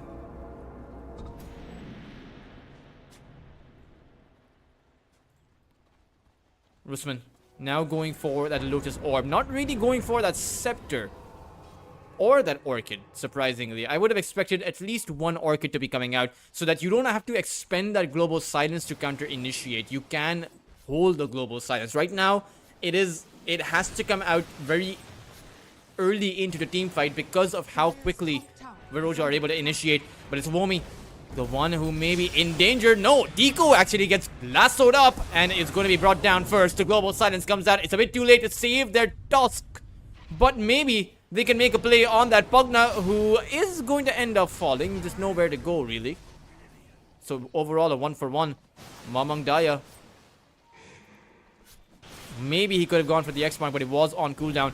Oh, Vomi wants to be going in. Finds the arena. The Timber Chain didn't land, but Pora throws out the chains anyway. Has the Whirling Death. No, it's on cooldown. Mamang Daya, though, that will give the opportunity to counter-initiate with that Ghost Ship, but it's not landing. None of these spells are landing.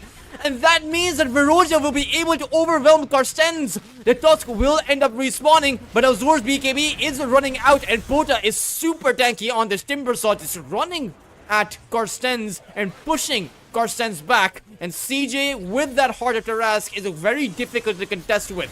Without a core online for Carstensz, without the pipe, but still Deco wants to be going in. The torrent is going to land, but CJ is going to come in with that song. There is no arena, there is no lasso for about 5 seconds, but they'll still be able to find a quick kill on Deco once again. Mamang Daya, who activates the BKB, does not find the X-Mark torrent.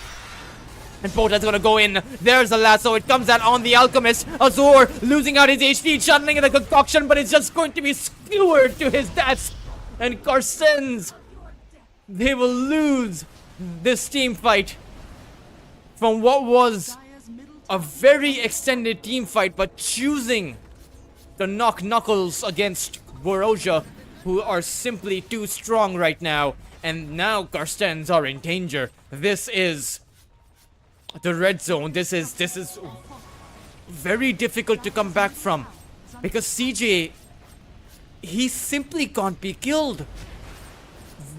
Carstensz don't have the damage output to take this Naga Siren down unless they stack up everything. But that relies on Veroja not making a counter initiation. That relies on CJ being so far out and being completely defenseless. There's no situation in which CJ should be unable to use his song. This is tricky. An Aegis attempt underway. Carstensz, they can go for the smoke, but there's only 3 heroes on the mid lane. The Alchemist is farming, Rusman is farming towards that bot side, so this should be a free Aegis. And now with an Aegis on the Naga Siren, it is impossible to take this Naga down. You have to delay the game. You have to avoid fights. And this will be 5 minutes of uncontested map control, uncontested farm for CJ. And if Carstensz choose to force the issue, they may end up being pushed out of the series. They may end up even losing a few lanes of barracks.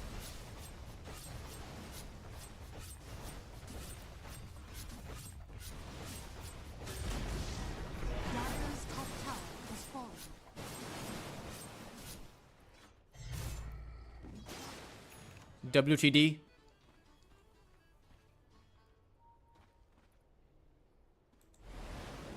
Dire's top tower is under attack. On that silencer, hasn't exactly had the time to itemize, or the net worth to itemize. Maybe he gets the gold enchantment, the one that gives you GPM. I've just forgot what it was called. I think it was Greed. I think it was that the enchantment was called Greed. Maybe he can make something, complete his force staff at the back with that. Does need about 200 gold, and that force staff is a big item, right? Just to allow you to escape from that Naga Siren, because right now the illusions from that Naga Siren could actually take out that silencer. Oh, CJ, he found the song and he sees the visage. Rusman There is no escape from this position. Doesn't even have a teleport, and this is going to be a very painful death. Carstensz. Again, no matter how many losses they take, they simply have to disengage. But it seems like they have different plans. Mamang Daya and Deco now inside of a smoke. Your admiral is on board. May want to make a play on the Kunkka, but no, Mamang Daya will just break the smoke. He does have a nullifier at the ready, so can break the Eels and has that natural break against Pota, against the Timber Saw. Azur now has the Orchid and the BKB at the ready. I think the Orchid is the more recent purchase, but... Ooh, Juju. Oh, CJ! They're on the high ground!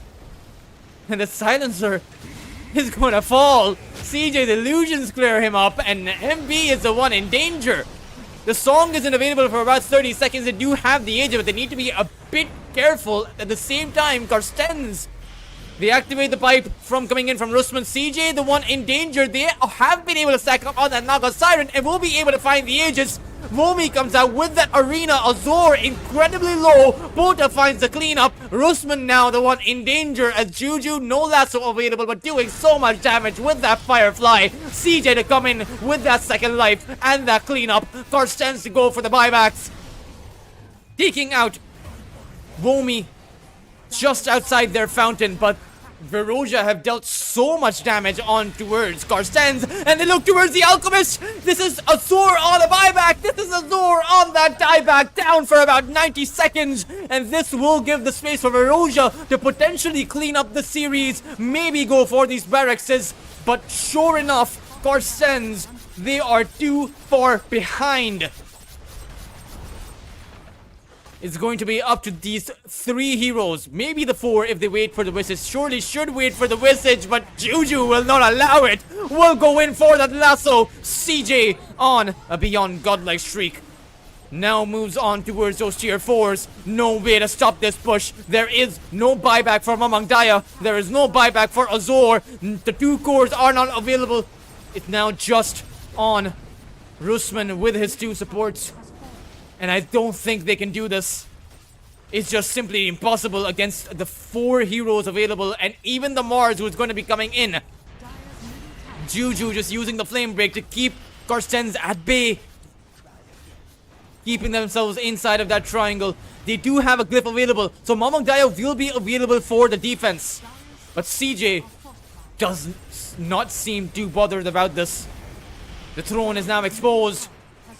The Tusk is gonna go for a snowball in towards Rusman, but another Arena comes out. The two-man skewer. Pota unable to find the chain, though the ghost ship does come flying out, but Pota simply has a BKB. And Carstensz, look at this, they are confined to their fountain. Deco is gonna go for the buyback. CJ trying to take the throne down, but will just go for that song. And they are going to make sure that they can clean up the game. The Tusk, the Deco who bobbed back is just gonna throw the GG call out. It is going to be Azor to fall as well. Carstensz lose the series. Veroja take it after a brutal game number 1. They found the 2 games in a row. They played it by Carstensz playbook in game number 2, and they played it by strategies of their own, playmaking of their own to take this series and take this third and final game. Oh man, that was an incredible series coming out, particularly by CJ on that Naga Siren. Carstensz's Alchemist, Azur, simply couldn't find the farm. And the Naga Siren, I mean, this was one of the most impressive Naga Siren performances that I've seen on the tier 2 to tier 3 stage, right? Just able to consistently find the farm. I don't think that Veroja would have been able to have this convincing of a win if it wasn't for CJ. At the same time, though, a lot of credit does go out to Rusman, or rather to the Mars, to Vomi. A lot of credit goes out to Juju to find those lasso plays. Look at the amount of assists they have. 15 assists on Juju, 17 on the Mars, 16 on the Pugna. These 3 players were involved in more than 50% of all of these, 60 to 70% of all of these kills, if you look at their kills as well. 4 for the Mars, 5 for the Batrider, 2 for the Pugna, and CJ to top this game, or rather top this series off unkilled, undefeated, 11-0-9 on that Naga Siren. Just simply played it to perfection. Of course, this was Veroja's first victory in this tournament. It was the first series they played in Grin Station Lunar Snake Trophy Season number 3. So this is a team that is on the rise, at least as far as one of their first days go. Hopefully, they're able to continue the momentum up and make it into the playoff. Carstensz, however, they're the ones in a bit of danger. They're not out. They're not even close to being out because they will still have to play against 5 other opponents. But Carstensz, they have played 2 series overall. Against Interactive Philippines on the first day of the tournament on 11th September, they lost to Interactive Philippines 2-1, and now they lose to Veroja 2-1 as well. They need some wins going under their belt if they want to be making it into the playoffs. They were able to last time around for Lunar Snake Trophy Season number 2. Let's hope, though, that they are able to do the same thing in this third season and make it into the playoffs. But unfortunately, 2 teams will have to be eliminated. I do hate to see teams go, but it is a natural consequence of battling it out in a tournament. It is a pretty evenly matched tournament as far as the caliber of all of these teams go. But guys, Veroja 2-1 against Carstensz. This was your host, Tultrus. We will be back, and an exciting bit of news for all of you out there. We will be back with 3 whole best of 3s